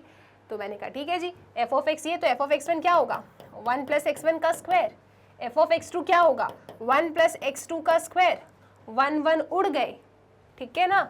यहाँ पे आपके पास x1 square is equal to x2 square आया। अरे मैम ये स्क्वायर स्क्वायर भी तो उड़ जाएंगे, तो x1 इक्वल टू x2 तो आ रहा है, नहीं उड़ सकते। क्यों? क्योंकि डोमेन रियल नंबर है ना, ऐसे कैसे उड़ा दोगे आप। आपको यहाँ पे x1 की वैल्यू मिलेगी प्लस माइनस x2। x1 की वैल्यू क्या मिल रही है प्लस माइनस x2। आप ऐसे 2 से 2 नहीं उड़ा सकते हो, ये हर कभी ऐसा नहीं होता। आपको देखना होता है कि किस डोमेन पे बात कर रहे हो। नेचुरल नंबर पे बात कर रहे होते तो उड़ा भी देते। यहाँ पे रियल नंबर है, it consist of positive and negative दोनों टाइप का नंबर। इसका मतलब मेरा x1 क्या आ रहा है प्लस माइनस x2 आ रहा है। इसका मतलब ये आ रहा है कि x1 is not equal to x2, therefore f is not 1 1। f मेरा 1 1 तो नहीं है, ठीक है। देखो जब आपको पता होता है ना कि 1 1 नहीं है और फिर जब आप प्रूव करते हो तो एक अलग ही कॉन्फिडेंस होता है। वरना यहाँ पे आप गलत कर सकते थे, लेकिन आपको ट्रिक पता था, आपने 2 सेकंड में ट्रिक लगाई और आपको आपका जवाब मिल गया और बस फिर आपने लिख दिया जाके, ठीक है। So it is not 1 1। अब चेक करते हैं कि क्या ये ऑन टू होगा। For onto, ma'am onto के लिए ट्रिक बिल्कुल बनी है, वो तो आपको चेक करनी पड़ेगी, ठीक है। चलिए जी, ऑन टू में हम क्या करते हैं, ऑन टू में हम को डोमेन में से आर्बिटरी एलिमेंट को पकड़ते हैं। तो मैंने कहा कि let y belongs to real number, मेरा कोडोमेन भी रियल नंबर है, let y belongs to real number codomain such that मेरा f ऑफ x क्या है y and that is equal to 1 plus x square. Confusion अगर हो जाए such that f of x is equal to 1 plus x square है।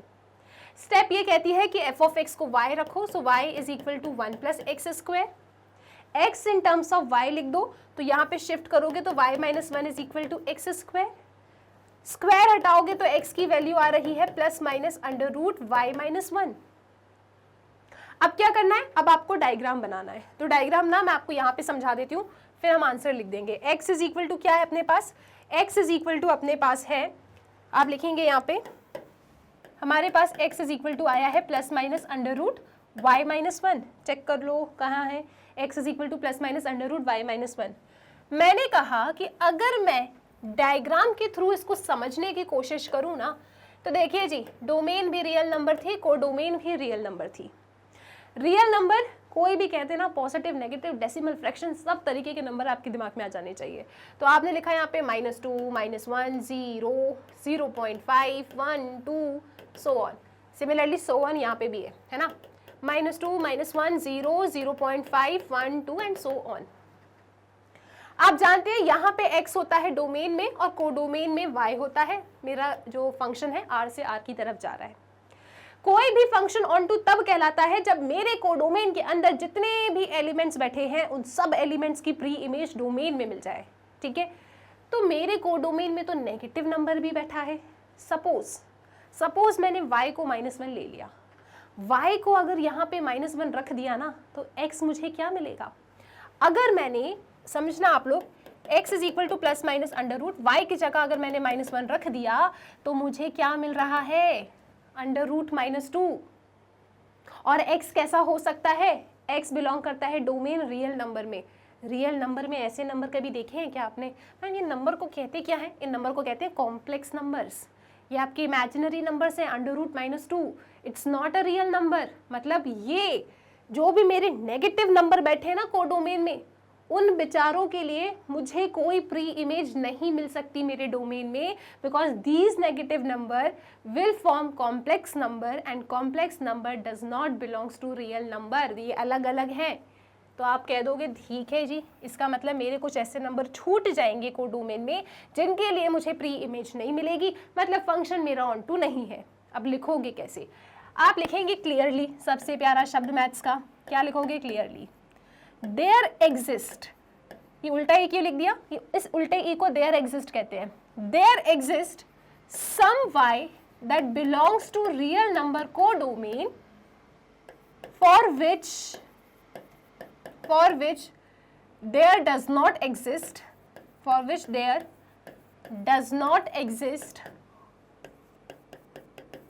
real x in domain therefore आप कहेंगे f is not onto, f आपका onto नहीं है, ना तो ये 1 1 निकला ना ही ये ऑन टू निकला।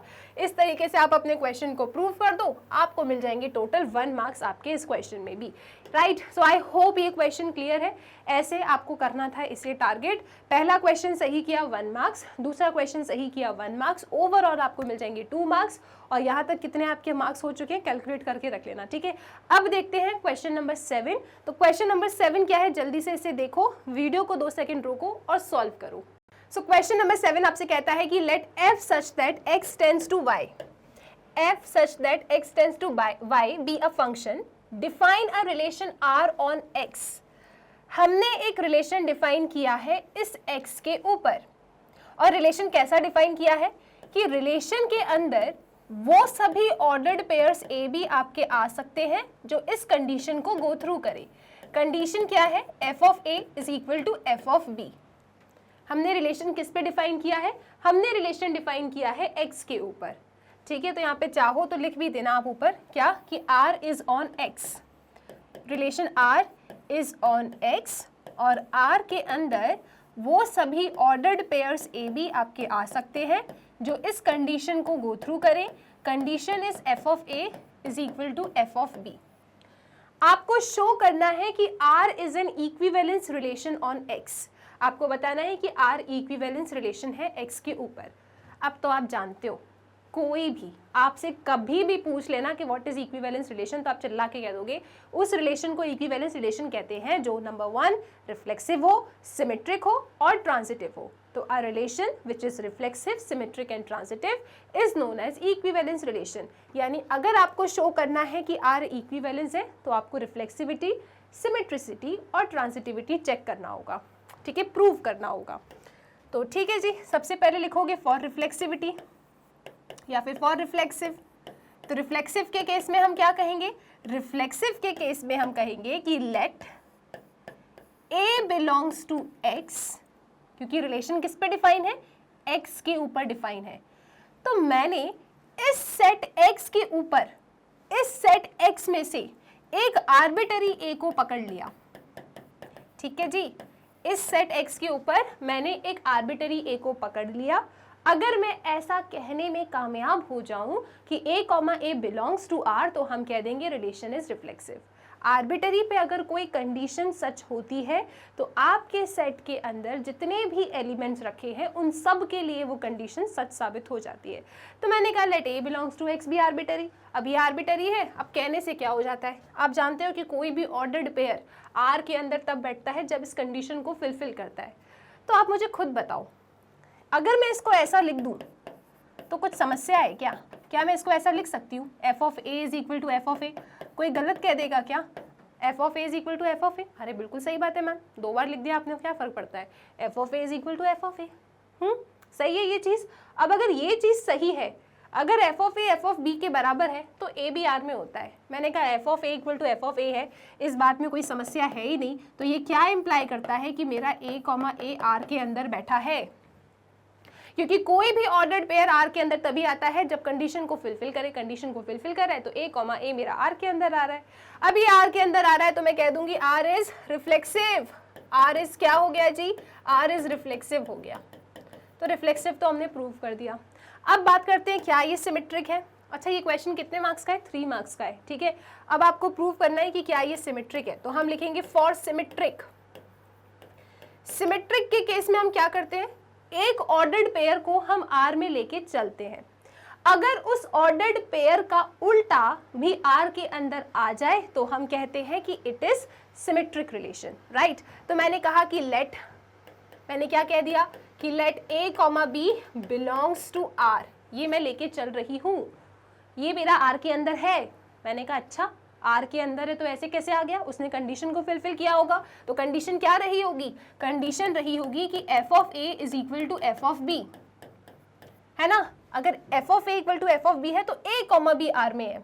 अब मुझे एक बात बताओ आप लोग, अगर f of a f of b के बराबर है, अगर मैं इसको ऐसा लिख दूं तो किसी को रोना आ जाएगा क्या, कुछ गलत हो गया क्या? ऐसा लिख सकती हूँ मैं इसको, f of a equal to f of b है, मैंने इसको घुमा के लिख दिया f of b equal to f of a, सही बात है ना। अगर F of A F of B के बराबर है तो अगर मैं ऐसा लिख दूं कि एफ ऑफ बी मेरा एफ ऑफ ए के बराबर है तो समस्या क्या है? कोई समस्या है ही नहीं मैम, बिल्कुल सही है। ठीक है, अब ऐसा लिखने से हमें ना फायदा मिल गया, क्या कि अगर F of A F of b होता है तो ए बी आर में होता है। F of b f of a के बराबर है तो कौन आर के अंदर होगा? बी ए आर के अंदर होगा। तो आप लिख देंगे this implies B comma A belongs to R, therefore आप कह देंगे कि R is a symmetric relation. R कैसा रिलेशन हो गया? एक सिमेट्रिक रिलेशन हो गया। सिंपल। अब चलते हैं ट्रांजिटिविटी चेक करने। हम लिखेंगे फॉर ट्रांजिटिव, यहाँ पे आ जाओ, फॉर ट्रांजिटिव। तो ट्रांजिटिव के केस में हम क्या करते हैं? ट्रांजिटिव के केस में हम दो ऑर्डर्ड पेयर को आर में लेके चलते हैं और उन ऑर्डर्ड पेयर में ना कुछ स्पेशल भी होता है। क्या स्पेशल होता है? देखो जी, हम कहते हैं कि let a comma b belongs to R और let B comma C belongs to R. दो ऑर्डर्ड पेयर को आर में लेके चलते हैं और स्पेशल क्या है कि इसका दूसरा इसका पहला सेम होना चाहिए, ये दोनों उड़ जाएंगे। अगर ए सी आर में आ जाएगा तो रिलेशन मेरा ट्रांजिटिव हो जाएगा। तो मैंने कहा ठीक है जी, ए बी अगर आर में है तो ऐसे कैसे आर में आ गया? कंडीशन को फिलफिल किया होगा। कंडीशन क्या कहती है कि एफ ऑफ ए जो है ना एफ ऑफ बी के बराबर है and this is my equation number 1। मैंने कहा बी सी मेरा आर में है, अगर बी सी आर में है तो ऐसे कैसे आ गया? कंडीशन को फिलफिल किया होगा। कंडीशन क्या है कि F of b is equal to f of c. सही बात है, this is my equation number 2। जरा ध्यान से देखो इक्वेशन 1 और इक्वेशन 2 को, ध्यान से देखो। यस मैम, समझ गए? क्या समझ गए? कि ma'am f of A F of B के बराबर है, f of b f of c के बराबर है, तो यहाँ पे एफ ऑफ सी रख दो, है ना। तो आप लिखेंगे कि from 1 and 2 we can say that कि एफ ऑफ ए जो है ना वो एफ ऑफ सी के बराबर है। देख लो, f of A F of B के बराबर है, f of b f of c के बराबर है। ध्यान से देखोगे तो समझ में आएगा, हाँ एफ ऑफ ए तो एफ ऑफ सी के बराबर है। और अगर F of a equal to f of c है तो आप क्या लिख देंगे कि ए सी नाम का जो ऑर्डर्ड पेयर है इट बिलोंग्स टू आर। मतलब क्या हो गया? आर इज ट्रांजिटिव, आर एक ट्रांजिटिव रिलेशन भी है। लास्ट में लिखोगे आप क्या कि since R is reflexive symmetric transitive therefore it is equivalence. आप पूरी स्पेलिंग लिखोगे, ठीक है ना। तो क्योंकि मेरा आर रिफ्लेक्सिव है, सिमेट्रिक है, ट्रांजिटिव है, इसीलिए वो कैसा रिलेशन है? इसीलिए वो एक इक्विवेलेंस रिलेशन है। अगर आपने पूरा सही प्रूव कर दिया रिफ्लेक्सिव सिमेट्रिक ट्रांजिटिव तो आपको 3 मार्क्स मिल जाएंगे। 2010 में ये क्वेश्चन आया भी था, ठीक है। सो आई होप ये क्वेश्चन क्लियर है। सिंपल सा है, साधारण सा क्वेश्चन था। देखो कितना ईजी क्वेश्चन फेंक दिया इन लोगों ने 3 मार्क्स में, ठीक है।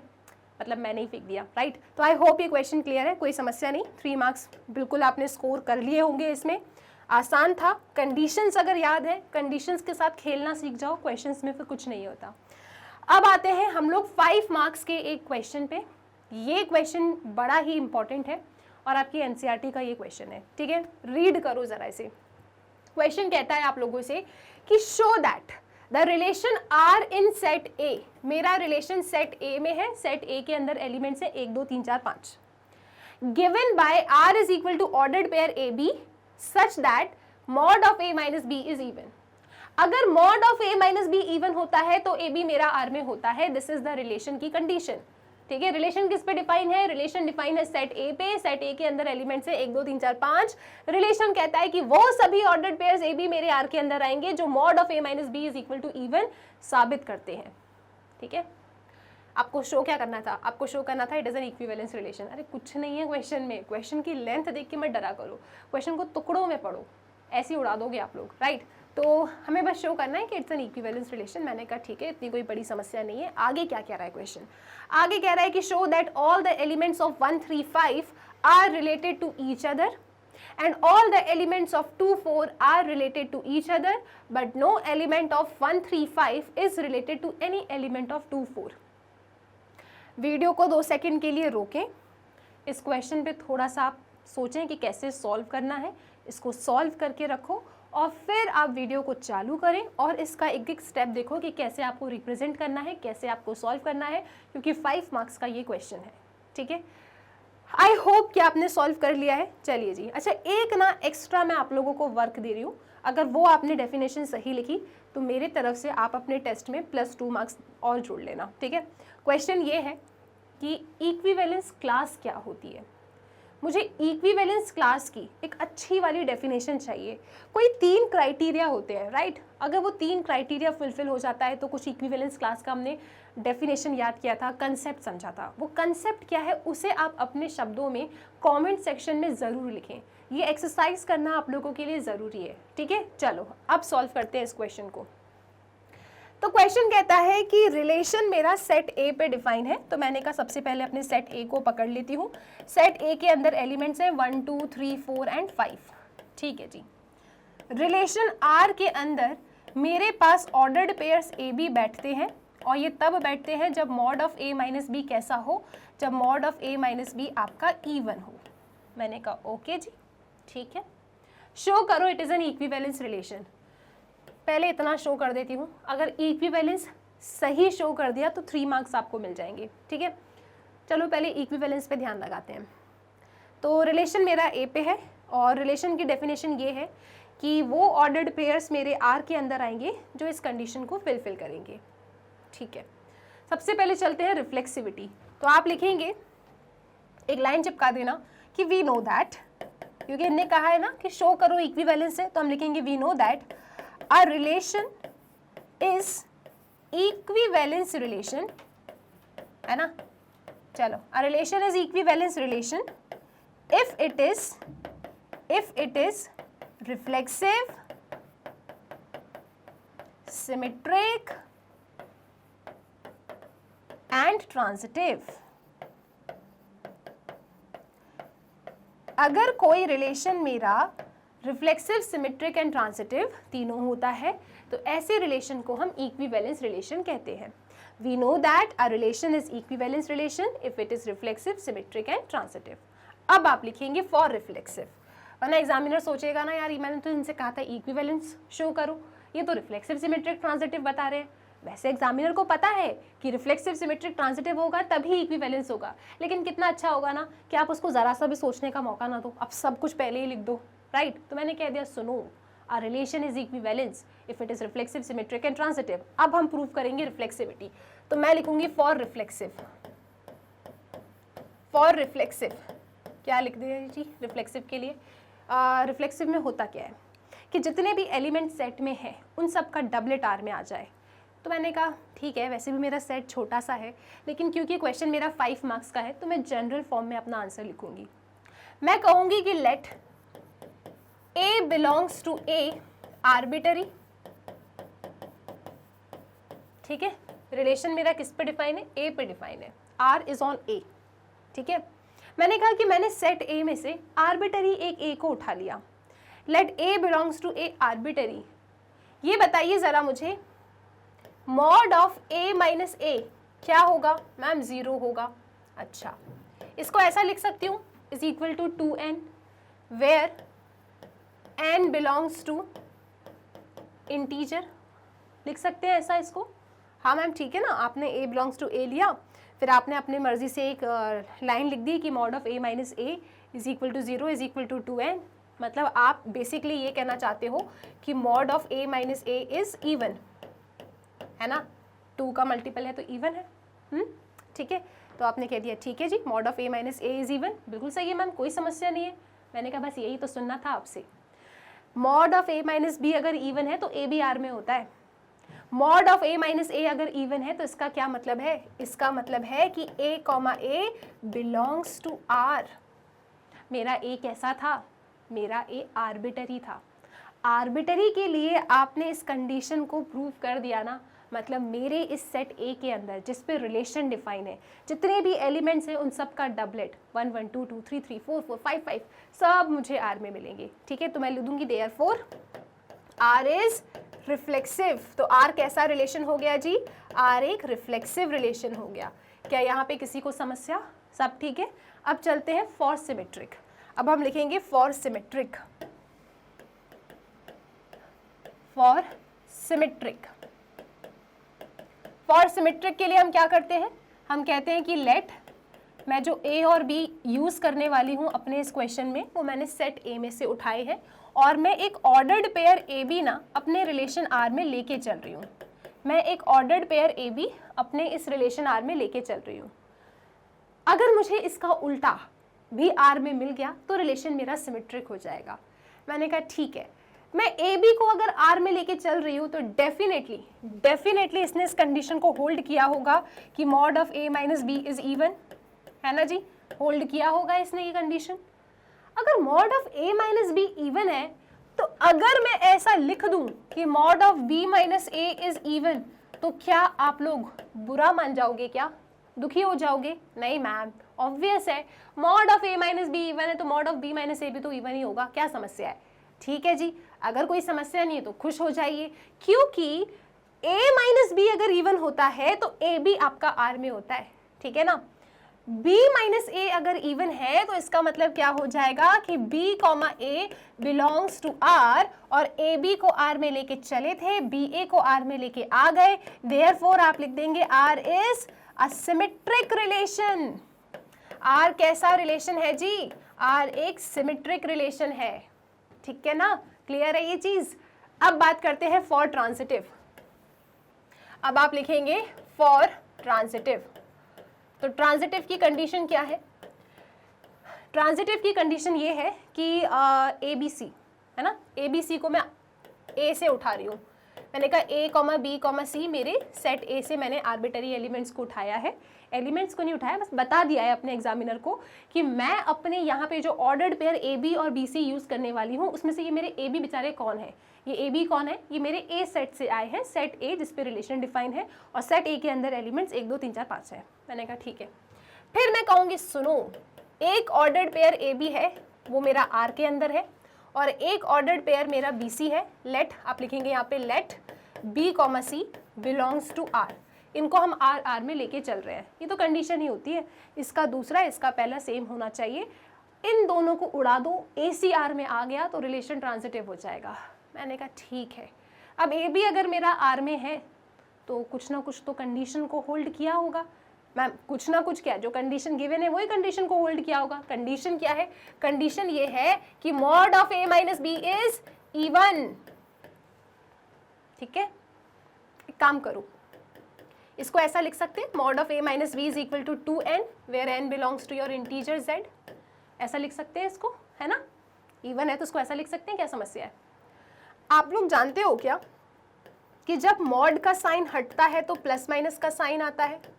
हाँ मैम, आपने बताया है और हम टेस्ट दे रहे हैं, हमें बिल्कुल पता है ये चीज़, वेरी गुड।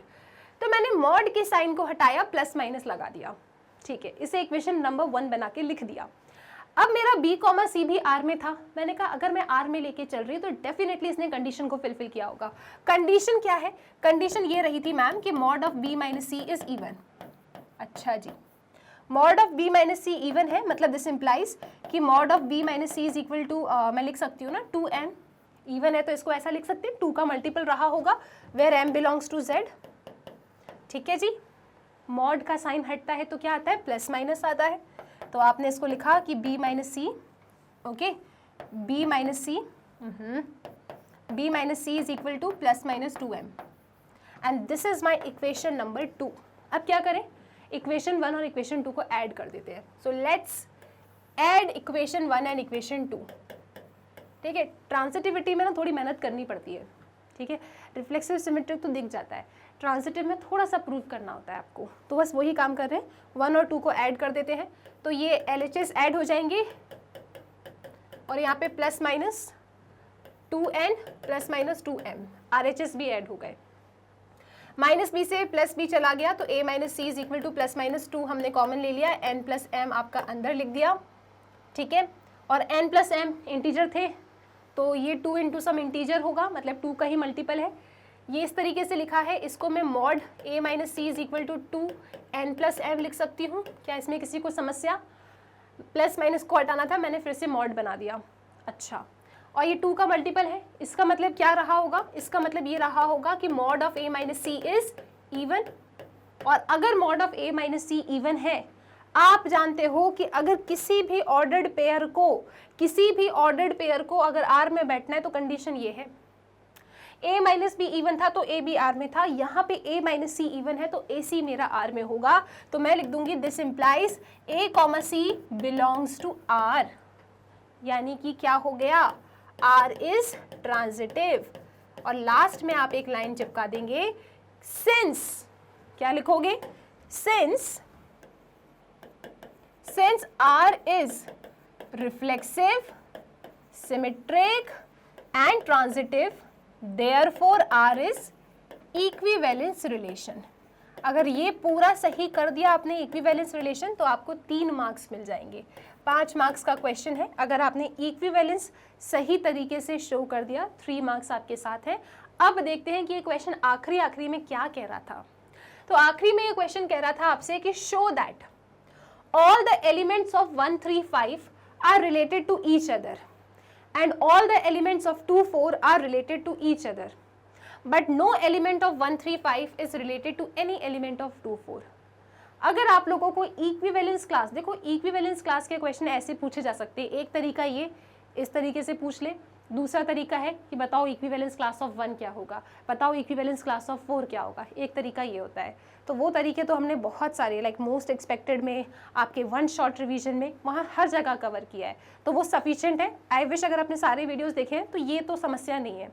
ये एक दूसरा टाइप का इक्विवेलेंस क्लास का क्वेश्चन है कि ये ऐसा लड़ रहे हैं यहाँ पे कि शो दैट, अब बताओ कि 1 3 5 के सभी एलिमेंट आपस में रिलेटेड है।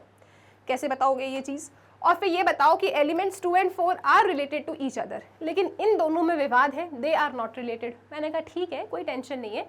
सबसे पहले यहाँ पे आप लिखोगे कि हमारा जो रिलेशन था, बेसिकली हमारा रिलेशन कैसा था कि मैम रिलेशन के अंदर ए बी था, और वो ए बी रिलेशन में तब आता है जब mod of A minus B is even. अब अगर आप सेट 1 3 5 को ध्यान से देखो, अगर आप 1 3 5 सेट के कोई भी एलिमेंट का पेयर बनाओ, उनको सब्ट्रैक्ट करो, आपको हमेशा इवन नंबर मिलेगा। इन लोगों ने कहा है कि show that all the elements of 1 3 5 are related to each other, मतलब 1 3 3 5 1 5 5 1 3 1 3 5 5 3 they should belong to R. इसका मतलब यही है कि जितने भी एलिमेंट्स मेरे 1 3 5 में हैं दे आर रिलेटेड, मतलब इनके अगर मैं कोई भी ऑर्डर्ड पेयर बनाऊं तो वो मेरा आर में बैठेगा। और आप जानते हो कि कोई भी ऑर्डर्ड पेयर को इस क्वेश्चन में आर में बैठने की जगह कब मिली है, जब उस कंडीशन को वो फिलफिल करे। जैसे 1 3 मैं कह रही हूँ आर में है, ऐसे कैसे आर में आ गया, क्योंकि mod of 1 minus 3 definitely even है। आप यहाँ पे किसी भी 2 एलिमेंट का पेयर उठा लो, कोई भी 2 एलिमेंट उठा लो, उनको सब्ट्रैक्ट करोगे आपको इवन मिलेगा, और इवन मिलेगा तो वो पेयर मेरे आर में होंगे, they are related to each other. कहानी खत्म। मैम शब्दों में कैसे लिखें, अब सुनो जी, समझ गए ना आप। अब लिखना कैसे है वो देखो।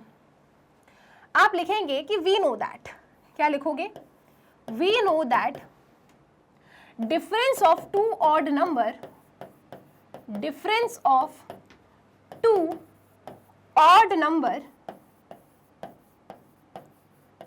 Is even number, therefore all elements of set 1 3 5 are related to each other,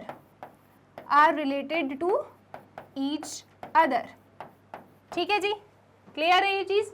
पहला काम आपने इसमें कर दिया। दूसरा काम इनने कहा था कि all elements of 2 4 are related to each other, मतलब 2 4 या 4 2 ऑर्डर्ड पेयर मेरा आर में होगा, ये आप साबित करें। कैसे बताओगे, आप जानते हो कोई भी ऑर्डर्ड पेयर आर में कब आता है, जब उन ऑर्डर्ड पेयर के एलिमेंट का सब्ट्रैक्शन का मॉड इवन हो। तो 2 - 4 क्या होगा मैम, 2 - 4 इवन होगा। 4 - 2 क्या होगा मैम, वो भी इवन होगा। मतलब डेफिनेटली 2 - 4 करूँ या 4 - 2 करूँ, आंसर तो मुझे इवन मिल रहा है। और आंसर अगर इवन मिल रहा है तो इनके ऑर्डर्ड पेयर्स आर में होंगे, ये आपस में कैसे होंगे, रिलेटेड होंगे। अब शब्दों में कैसे लिखोगे वो सुनो। ये दोनों नंबर कैसे हैं, इवन है। यहाँ पे मेरे सभी ऑड नंबर थे, तभी मैंने लिखा था difference of two odd number is even number. 1 minus 3 करो, 3 माइनस 5 करो, 5 माइनस 1 करो, 3 माइनस 1, सब ऑड थे, सबको सब्ट्रैक्ट कर रहे हो, इवन मिल रहा है। यहाँ पे सब मेरे इवन नंबर है, इवन नंबर को सब्ट्रैक्ट करने पे भी मुझे इवन नंबर मिल रहा है, और क्योंकि आउटपुट इवन मिल रहा है मतलब they are related to each other. ठीक है, अब मैं लिखूंगी यहाँ पे we know that difference of two even number is an even number. Therefore, all elements of set 2, 4 are related to each other.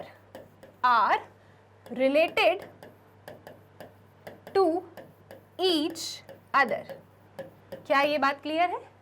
ठीक है, राइट। अब एक और क्वेश्चन था इसमें, आपको शो करना था कि no element of 1, 3, 5 are related to any element of 2, 4। जो नेक्स्ट है वो ये कह रहा है कि 1, 3, 5 का एक भी एलिमेंट 2, 4 से रिलेटेड नहीं है। मतलब 1, 2, 1, 4 ये लोग ना कोई पेयर नहीं बनाएंगे, ये आर के अंदर नहीं आएंगे। तो आप कह रहे हो हाँ सही बात है, सी इसके अंदर ऑड है, इसके अंदर इवन है। अगर मैं ऑड माइनस इवन कर दूं ना तो शायद मुझे ऑड मिलता है। हम चेक कर लेते हैं ना, चेक कर लो एक बार। जैसे आपने मॉड ऑफ 3 माइनस 4 किया, 1 मिल रहा है। आपने मॉड ऑफ 5 माइनस 2 किया, 3 मिल रहा है ना। तो odd minus even gives you odd, और अगर एलिमेंट को रिलेटेड होना है ना तो आउटपुट इवन आना है। तो इन दोनों में अगर रिलेशन बिठाने की कोशिश करोगे तो नहीं होगा। क्यों? क्योंकि अगर पेयर बनेगा ऑड इवन का, ऑड माइनस इवन का mod gives you an odd number. तो कंडीशन तो ये कहती है कि mod of these two numbers should be even। अगर even है तो ही related है। तो आप लिख दोगे यहाँ पे clearly we know that, है ना। क्या लिखोगे आप? we know that difference of odd and even number is odd number, therefore no element of set 1, 3, 5 is related to any element of set 2, 4। लो जी, अगर ये अच्छे से बता दिया तो आपको 2 मार्क्स मिल जाएंगे। ये लास्ट के काम के लिए 2 मार्क्स है, ओवरऑल इस क्वेश्चन में 5 मार्क्स मिल जाते हैं। आई विश ये क्वेश्चन क्लियर है, बड़ा ही इंपॉर्टेंट है। स्क्रीनशॉट लो, अच्छे से समझो। इक्विवेलेंस क्लास की डेफिनेशन कमेंट सेक्शन में जरूर लिख के दिखाना। अब चलते हैं क्वेश्चन नंबर 9 की तरफ। सो क्वेश्चन नंबर 9 पे आते हैं। केस स्टडी वाला क्वेश्चन है ये, अच्छे से इस वाले क्वेश्चन को रीड कर लो और फटाफट क्वेश्चन को सॉल्व कर दो। 4 मार्क्स में है ये क्वेश्चन। सो क्वेश्चन कहता है कि students of grade 9 planned to plant saplings along the straight line parallel to each other to one side of the playground, ensuring that they had enough play area। ये सब ना ऐसे ही होता है, बस पढ़ लिया करो, ठीक है। Let us assume that they planted one of the rows of the saplings along the line y is equal to x minus 4. Let L be the set of all lines which are parallel on the ground and R be a relation on L। ठीक है, बस ऐसा मत सोचो कि ma'am पता नहीं कौन सी कहानी चल रही है, बस रीड कर लो कि हाँ ठीक है कुछ सैपलिंग्स को प्लांट कर रहे हैं। एक इक्वेशन मेरे पास गिवन है, एक सेट L है, सेट L के अंदर क्या है, ऑल लाइंस, जितनी भी लाइंस हो सकती हैं वो सभी लाइंस मेरे सेट L के अंदर है, which are parallel on the ground, वो सभी लाइंस जो ग्राउंड से पैरेलल है वो सब मेरे L के अंदर है, और R एक रिलेशन है मेरा L के ऊपर। ठीक है जी, पहला question, let relation R be defined by R is equal to L1, L2 such that L1 is parallel to L2 where L1, L2 belongs to L, then R is dash relation। कुछ भी नहीं है question में। अब सुनो मेरी बात, question क्या कह रहा है कि एक सेट है L, सेट L के अंदर है बहुत सारी लाइंस, मेरा एक R रिलेशन है L के ऊपर। ओके जी, अब यहाँ पे डेफिनेशन दी है क्वेश्चन नंबर 1 में, तो मैं क्वेश्चन नंबर 1 के लिए नेक्स्ट पेज पे आ जाती हूँ। क्वेश्चन नंबर 1 में एक डेफिनेशन गिवन है कि R के अंदर मेरे वो सभी लाइंस के ऑर्डर्ड पेयर आएंगे R के अंदर मेरे वो सभी लाइंस के ऑर्डर्ड पेयर आएंगे जब मेरी दो लाइंस पैरेलल हो। तो अगर कोई दो लाइंस मेरी पैरेलल है तो उनका ऑर्डर्ड पेयर मेरे R के अंदर होगा। और यहाँ पे ने ये भी बता दिया है कि ये जो आपने L1 L2 उठाया है ना, वो लाइन वाले सेट से उठाया है। मतलब कुल मिला के आपका रिलेशन किसके ऊपर है? L के ऊपर है। और रिलेशन के अंदर ऑर्डर्ड पेयर कब आते हैं? जब दो लाइंस आपस में पैरेलल हैं तो वो ऑर्डर्ड पेयर मेरे R के अंदर आ जाते हैं। आपको बताना क्या है इस क्वेश्चन में? आपको बताना है कि R कैसा रिलेशन है, क्या ये रिफ्लेक्सिव है, क्या ये सिमेट्रिक है, क्या ये ट्रांजिटिव है, क्या ये इक्विवेलेंस है। तो चेक करना पड़ेगा। सबसे पहले आप लिखेंगे फॉर रिफ्लेक्सिव। तो फॉर रिफ्लेक्सिव में आप जानते हो कि आप कोई एक आर्बिटरी लाइन को पकड़ लो। तो आपने पकड़ा late L1 belongs to L, हमने L1 बिलोंग करवा दिया L में, ठीक है। ये हमारी आर्बिटरी लाइन है, this is arbitrary. Let L1 belongs to L, arbitrary. हमने एक लाइन को पकड़ लिया। अगर मैं ऐसा लिखूं तो कुछ गलत है क्या? L1 is parallel to L1? Yes, every line is parallel to itself. आप लिखेंगे clearly every line is parallel to itself. हर लाइन खुद से पैरेलल होती है, इसमें कुछ गलत नहीं है। और अगर इसमें कुछ गलत नहीं है तो इसका जो ऑर्डर्ड पेयर होगा वो कहाँ बैठेगा? मेरा R में बैठेगा। हमने तो आर्बिटरी लाइन को पकड़ा था, उसके ऑर्डर्ड पेयर को हमने R में बिठा दिया। इसका मतलब क्या हो गया? इसका मतलब ये हो गया कि R इज रिफ्लेक्सिव। R कैसा रिलेशन है? R एक रिफ्लेक्सिव रिलेशन है। और अगर R रिफ्लेक्सिव हो गया तो चलो सिमेट्रिक भी चेक कर लेते हैं। तो आप लिखेंगे यहाँ पे फॉर सिमेट्रिक। सिमेट्रिक में हम क्या करेंगे? हम कहेंगे कि देखो, हम ना कोई दो लाइंस को अपने सेट L में से उठा रहे हैं और इन लाइंस के ऑर्डर्ड पेयर को हम कह रहे हैं कि ये मेरे रिलेशन के अंदर है। मैं ऐसा कह रही हूं कि L1 L2 मेरा R के अंदर है, ठीक है। अब L1 L2 अगर R के अंदर है तो कंडीशन को होल्ड किया होगा। कंडीशन क्या है? This implies L1 is parallel to L2। अगर R के अंदर है मतलब उसने कंडीशन को होल्ड किया होगा। कंडीशन कहती है L1 parallel to L2। L1 अगर L2 से पैरेलल है तो अगर मैं ऐसा लिख दूं तो कुछ गलत बात है क्या? अरे मैम सही है, L1 L2 से पैरेलल है तो L2 भी तो L1 से पैरेलल है। Yes, it is parallel. इसका मतलब क्या हो गया? इसका मतलब ये हो गया कि L2, L1 मेरा R के अंदर है। देयरफॉर हम कहेंगे कि R इज सिमेट्रिक।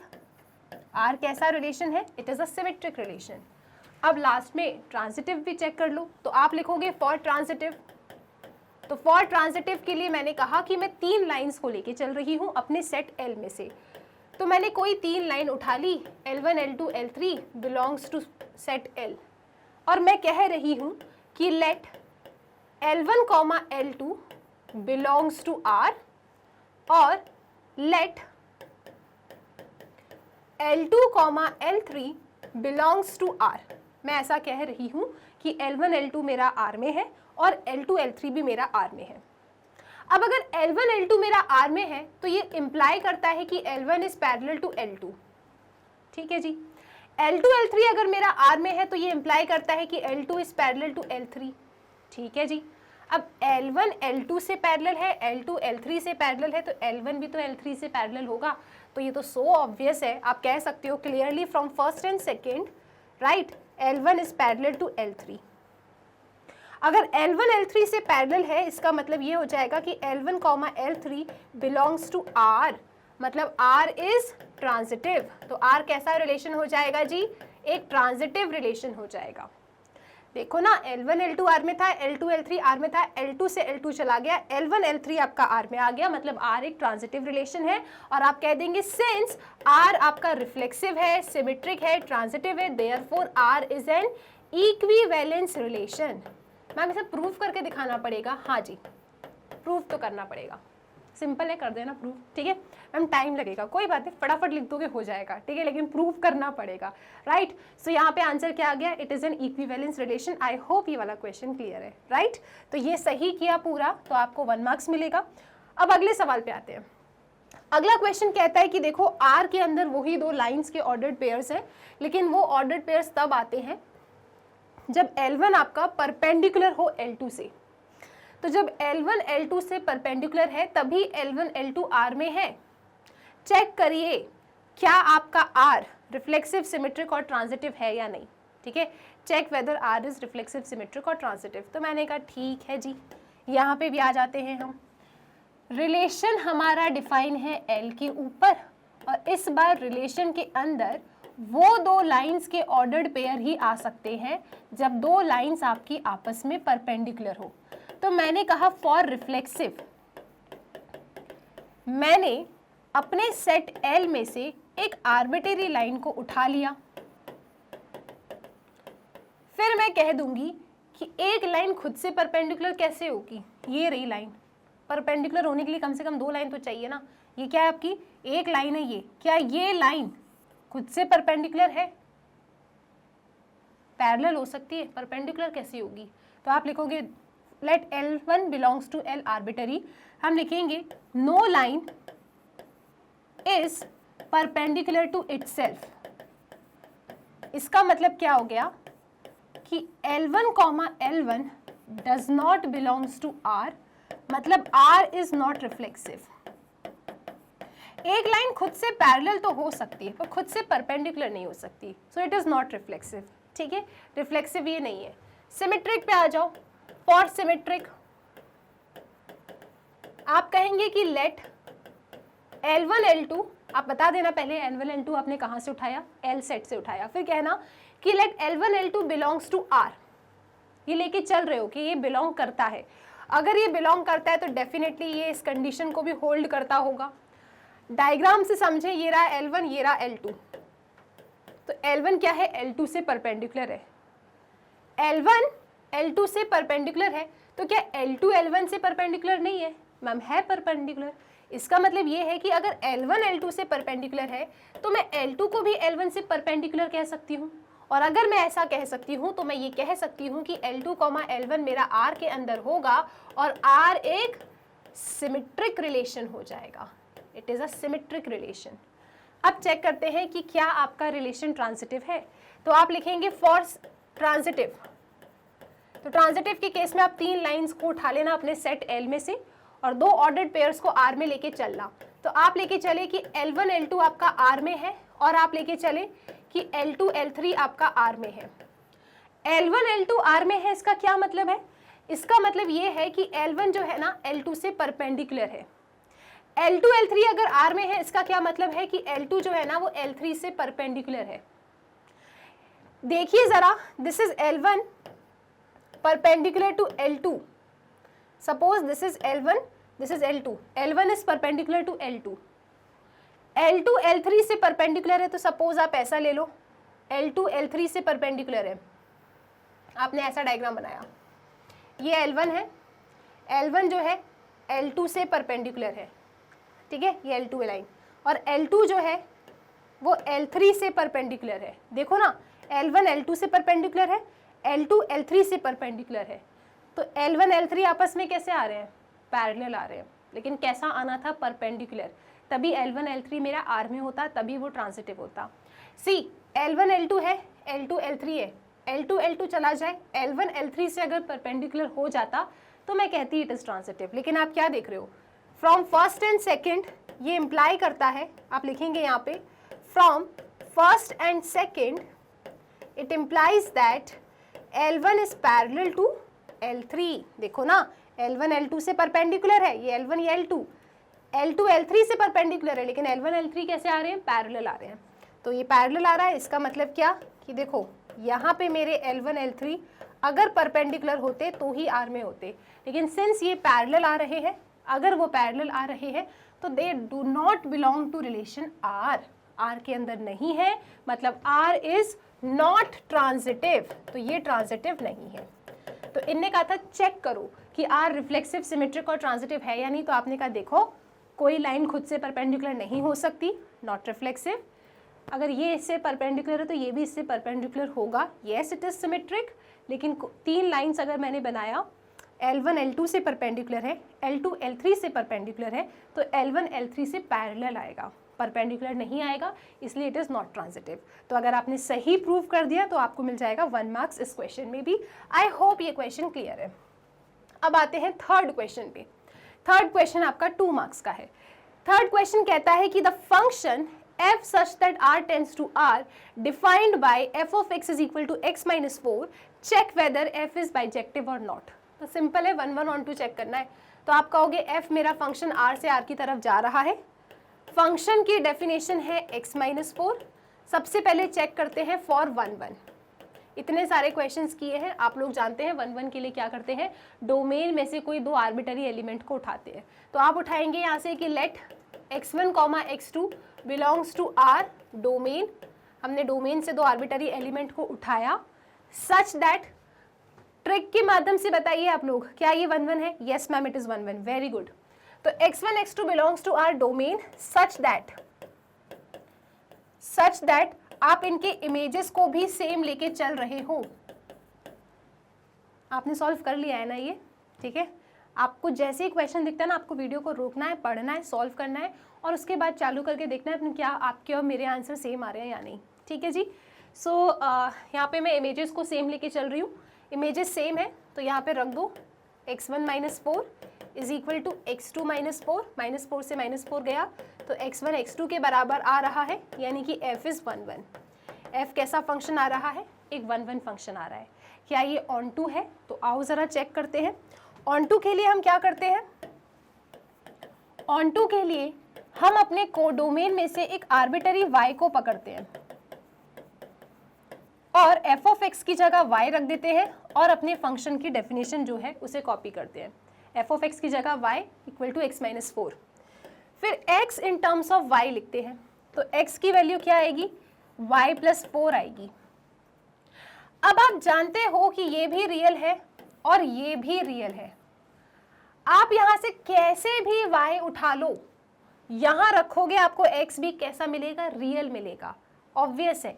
तो आप यहाँ पे क्या लिखेंगे? आप यहाँ पे लिखेंगे सबसे पहले मेरा फेवरेट शब्द clearly, for all y that belongs to real number codomain there exist x is equal to y plus 4 कहाँ पे? belongs to real number domain such that f of x मतलब y plus 4। तो यहाँ पे आप जानते हैं कि f of x क्या है मेरा? x minus 4। उस x की जगह पे मुझे क्या रखना है? y plus 4। तो मैं यहाँ पे x की जगह पे रखूंगी y plus 4, आगे लिखा था -4 और ये आ रहा है y के बराबर। मेरे कोडोमेन में जितने भी y बैठे हैं उन सब के लिए मुझे मेरा x मिलेगा, सबकी प्री इमेज मिलेगी। इसका मतलब क्या हो गया? f is onto.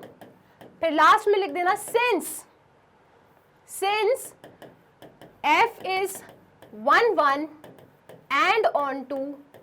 इसका क्या मतलब हुआ? इसका मतलब हुआ f इज बाइजेक्टिव। f कैसा फंक्शन है जी? एक बाइजेक्टिव फंक्शन है। f is a bijective function. इस तरीके से आपने अपने इस क्वेश्चन को टारगेट किया। केस स्टडी में कुछ नहीं आता है, बहुत सिंपल। जिसने कंसेप्ट पढ़ा है, जिसने स्टार्टिंग से एनसीईआरटी पढ़ी है ना, उसके लिए कुछ भी डिफिकल्ट नहीं है, ठीक है। क्योंकि एनसीईआरटी फाउंडेशन है, एनसीईआरटी सीख के तो कुछ भी कर लोगे सॉल्व, ठीक है। तो ये 4 मार्क्स, ये जो क्वेश्चन था थर्ड वाला 2 मार्क्स का था। अगर ये सही किया आपने तो आपको 2 मार्क्स मिल जाएंगे और इस तरीके से आपका ये जो पूरा केस स्टडी था 4 मार्क्स का हो जाता है। लेकिन पिक्चर अभी बाकी है। जो थर्ड क्वेश्चन है उसमें आपके पास ऑप्शन भी था, या तो वो करो या फिर इसे सॉल्व करो। तो हमें तो दोनों सॉल्व करके दिखाना पड़ेगा। अब ये क्वेश्चन कहता है कि let r is equal to एक ऐसा रिलेशन जहाँ पे मेरी लाइन L1 जो है L2 से पैरेलल है और L1 जो लाइन है वो ये है, y is equal to x minus 4, ठीक है। आप बताइए इसमें से कौन सी लाइन आपकी L2 हो सकती है? हम ये क्या पूछ रहे हैं? अरे ये लोग ये कह रहे हैं कि एक लाइन L1 है आपके पास, उसकी इक्वेशन है y is equal to x minus 4 और जो L1 है वो पैरेलल है L2 से। आप बताइए इन ऑप्शन में से L2 लाइन कौन सी हो सकती है? अच्छा मैम, अगर 2 लाइंस पैरेलल होती है तो उनकी स्लोप बराबर होती है। वेरी गुड, अगर 2 लाइंस पैरेलल है तो उनकी स्लोप बराबर होती है। लिख दो यहाँ पे, आप लिखोगे we know that if 2 lines are parallel, if 2 lines are parallel then their slopes are equal, then their slopes are equal, ठीक है जी। अब आप क्या करें, on comparing L1 with y is equal to mx plus c, we get m is equal to 1, है ना। अगर y equal to m x plus c से कंपेयर करोगे इसको तो मुझे m क्या मिलेगा, 1 मिलेगा, और ये m क्या होता है, स्लोप होता है। मतलब लाइन L1 की, देयरफॉर आप लिखेंगे therefore slope of line L1 is equal to 1, ठीक है। इसको आप कह दो ये m1 है, यहाँ पे चाहो तो m1 लिख दो, ठीक है, ताकि कंफ्यूजन ना हो। क्लियर है ये चीज, राइट। अब आपको इनमें से उस लाइन को उठाना है जिसकी स्लोप क्या आ जाए, 1 आ जाए। वो जो भी लाइन होगी that line will become parallel to L1 और वो आपकी L2 लाइन हो जाएगी। बस आपको स्लोप ढूंढना है। तो मैम स्लोप कैसे ढूंढेंगे, अरे सबको y equal to m x plus c की फॉर्मेट में लिखो। इसको लिखो, ये क्या मिलेगा, ये जो है लाइन मेरी -2y is equal to -5 -2x बनेगा, माइनस उड़ा दो, सो y इज इक्वल टू 2 से डिवाइड कर दो x, अरे वाह x प्लस 5 आ गया। अरे वाह क्यों बोला, क्योंकि यहाँ पे x का कोएफिशिएंट क्या है, 1, और x का जो कोएफिशिएंट होता है अगर लाइन आपकी स्टैंडर्ड फॉर्मेट में कन्वर्ट हो जाए तो दैट बिकम्स द स्लोप। मतलब मेरी यही वो लाइन L2 है जो L1 से पैरेलल है। मैम एक बार ये भी चेक करके बता दो, चलो ठीक है। इसको भी कन्वर्ट कीजिए आप y equal to m x plus c के फॉर्मेट में, तो y आएगा 5 - 2x, ठीक है। यहाँ पे x का कोएफिशिएंट क्या है, -2, -2 स्लोप है इसकी, हमें 1 स्लोप चाहिए, मतलब ये लाइन तो नहीं हो सकती। इसको चेक करोगे तो ये भी नहीं आएगा, चेक कर लो, नहीं मानते तो आप इसे लिखेंगे 2y is equal to -7 - 2x, ठीक है। 2y is equal to -7 - 2x, तो y कितना आ जाएगा, y आ जाएगा आपके पास 7/2, ओके, -x। हाँ मैं वही सोचूं क्या दिक्कत है, सब ठीक है। यहाँ पे -1 आ रही है स्लोप, मुझे लगा 1 आ रही है। आप अगर इसको शिफ्ट करेंगे 2 से डिवाइड करेंगे तो -1 आ रही है, हमको 1 चाहिए स्लोप, तो ये लाइन भी मेरी L2 नहीं हो सकती। सिमिलरली ये लाइन भी मेरी L2 नहीं होगी क्योंकि यहाँ पे स्लोप भी -1 आ रहा है। तो मेरी जो लाइन है L2 that is my first option, ठीक है। अब आप क्या करना, आपने सबको चेक कर लिया, किसी में भी स्लोप 1 नहीं आ रहा, सिर्फ इसमें आ रहा है, तो आप यहाँ पे लिखेंगे clearly on comparing the equation 2x - 2y + 5 = 0, यही है ना, 2x - 2y + 5 = 0 with y is equal to m2x plus c, we get -2y is equal to -5 - 2x, minus से मल्टीप्लाई कर दो और 2 से डिवाइड कर दो तो ये आएगा x + 5, वी गेट m2 कितना आ रहा है यहाँ पे, 1, ठीक है। आप जानते हो अगर दो लाइंस पैरेलल है उनकी स्लोप इक्वल होती है, तो इसकी स्लोप और उसकी स्लोप बराबर आ रहा है। देयरफॉर आप लिखेंगे therefore L2 line is equal to 2x - 2y + 5 = 0, ठीक है जी। यानी इस क्वेश्चन में जो आपका सही आंसर आता है वो है ऑप्शन ए। तो यहाँ पे 11th का कंसेप्ट लग गया, अगर दो लाइंस पैरेलल है तो उनकी स्लोप इक्वल होती है। मैंने पहली लाइन की स्लोप निकाली और फिर यहाँ पे इन सब लाइंस की स्लोप चेक करी, कैसे y = mx + c वाले फॉर्मूले से m निकाल लिया, m जिसका 1 है वो बराबर हो गए, मतलब वो इससे पैरेलल हो गया, ठीक है जी। आई होप ये क्वेश्चन क्लियर है। अगर आपने ये वाला टारगेट किया तो आप इसमें 2 मार्क्स देंगे, और इस वाले को टारगेट किया है तो इसमें 2 मार्क्स देंगे। इस तरीके से आपका जो केस स्टडी है 4 मार्क्स का हो जाता है, और इस तरीके से जो टोटल 20 मार्क्स का ये पेपर था, ये जो पेपर है आपका कंप्लीट हो जाता है।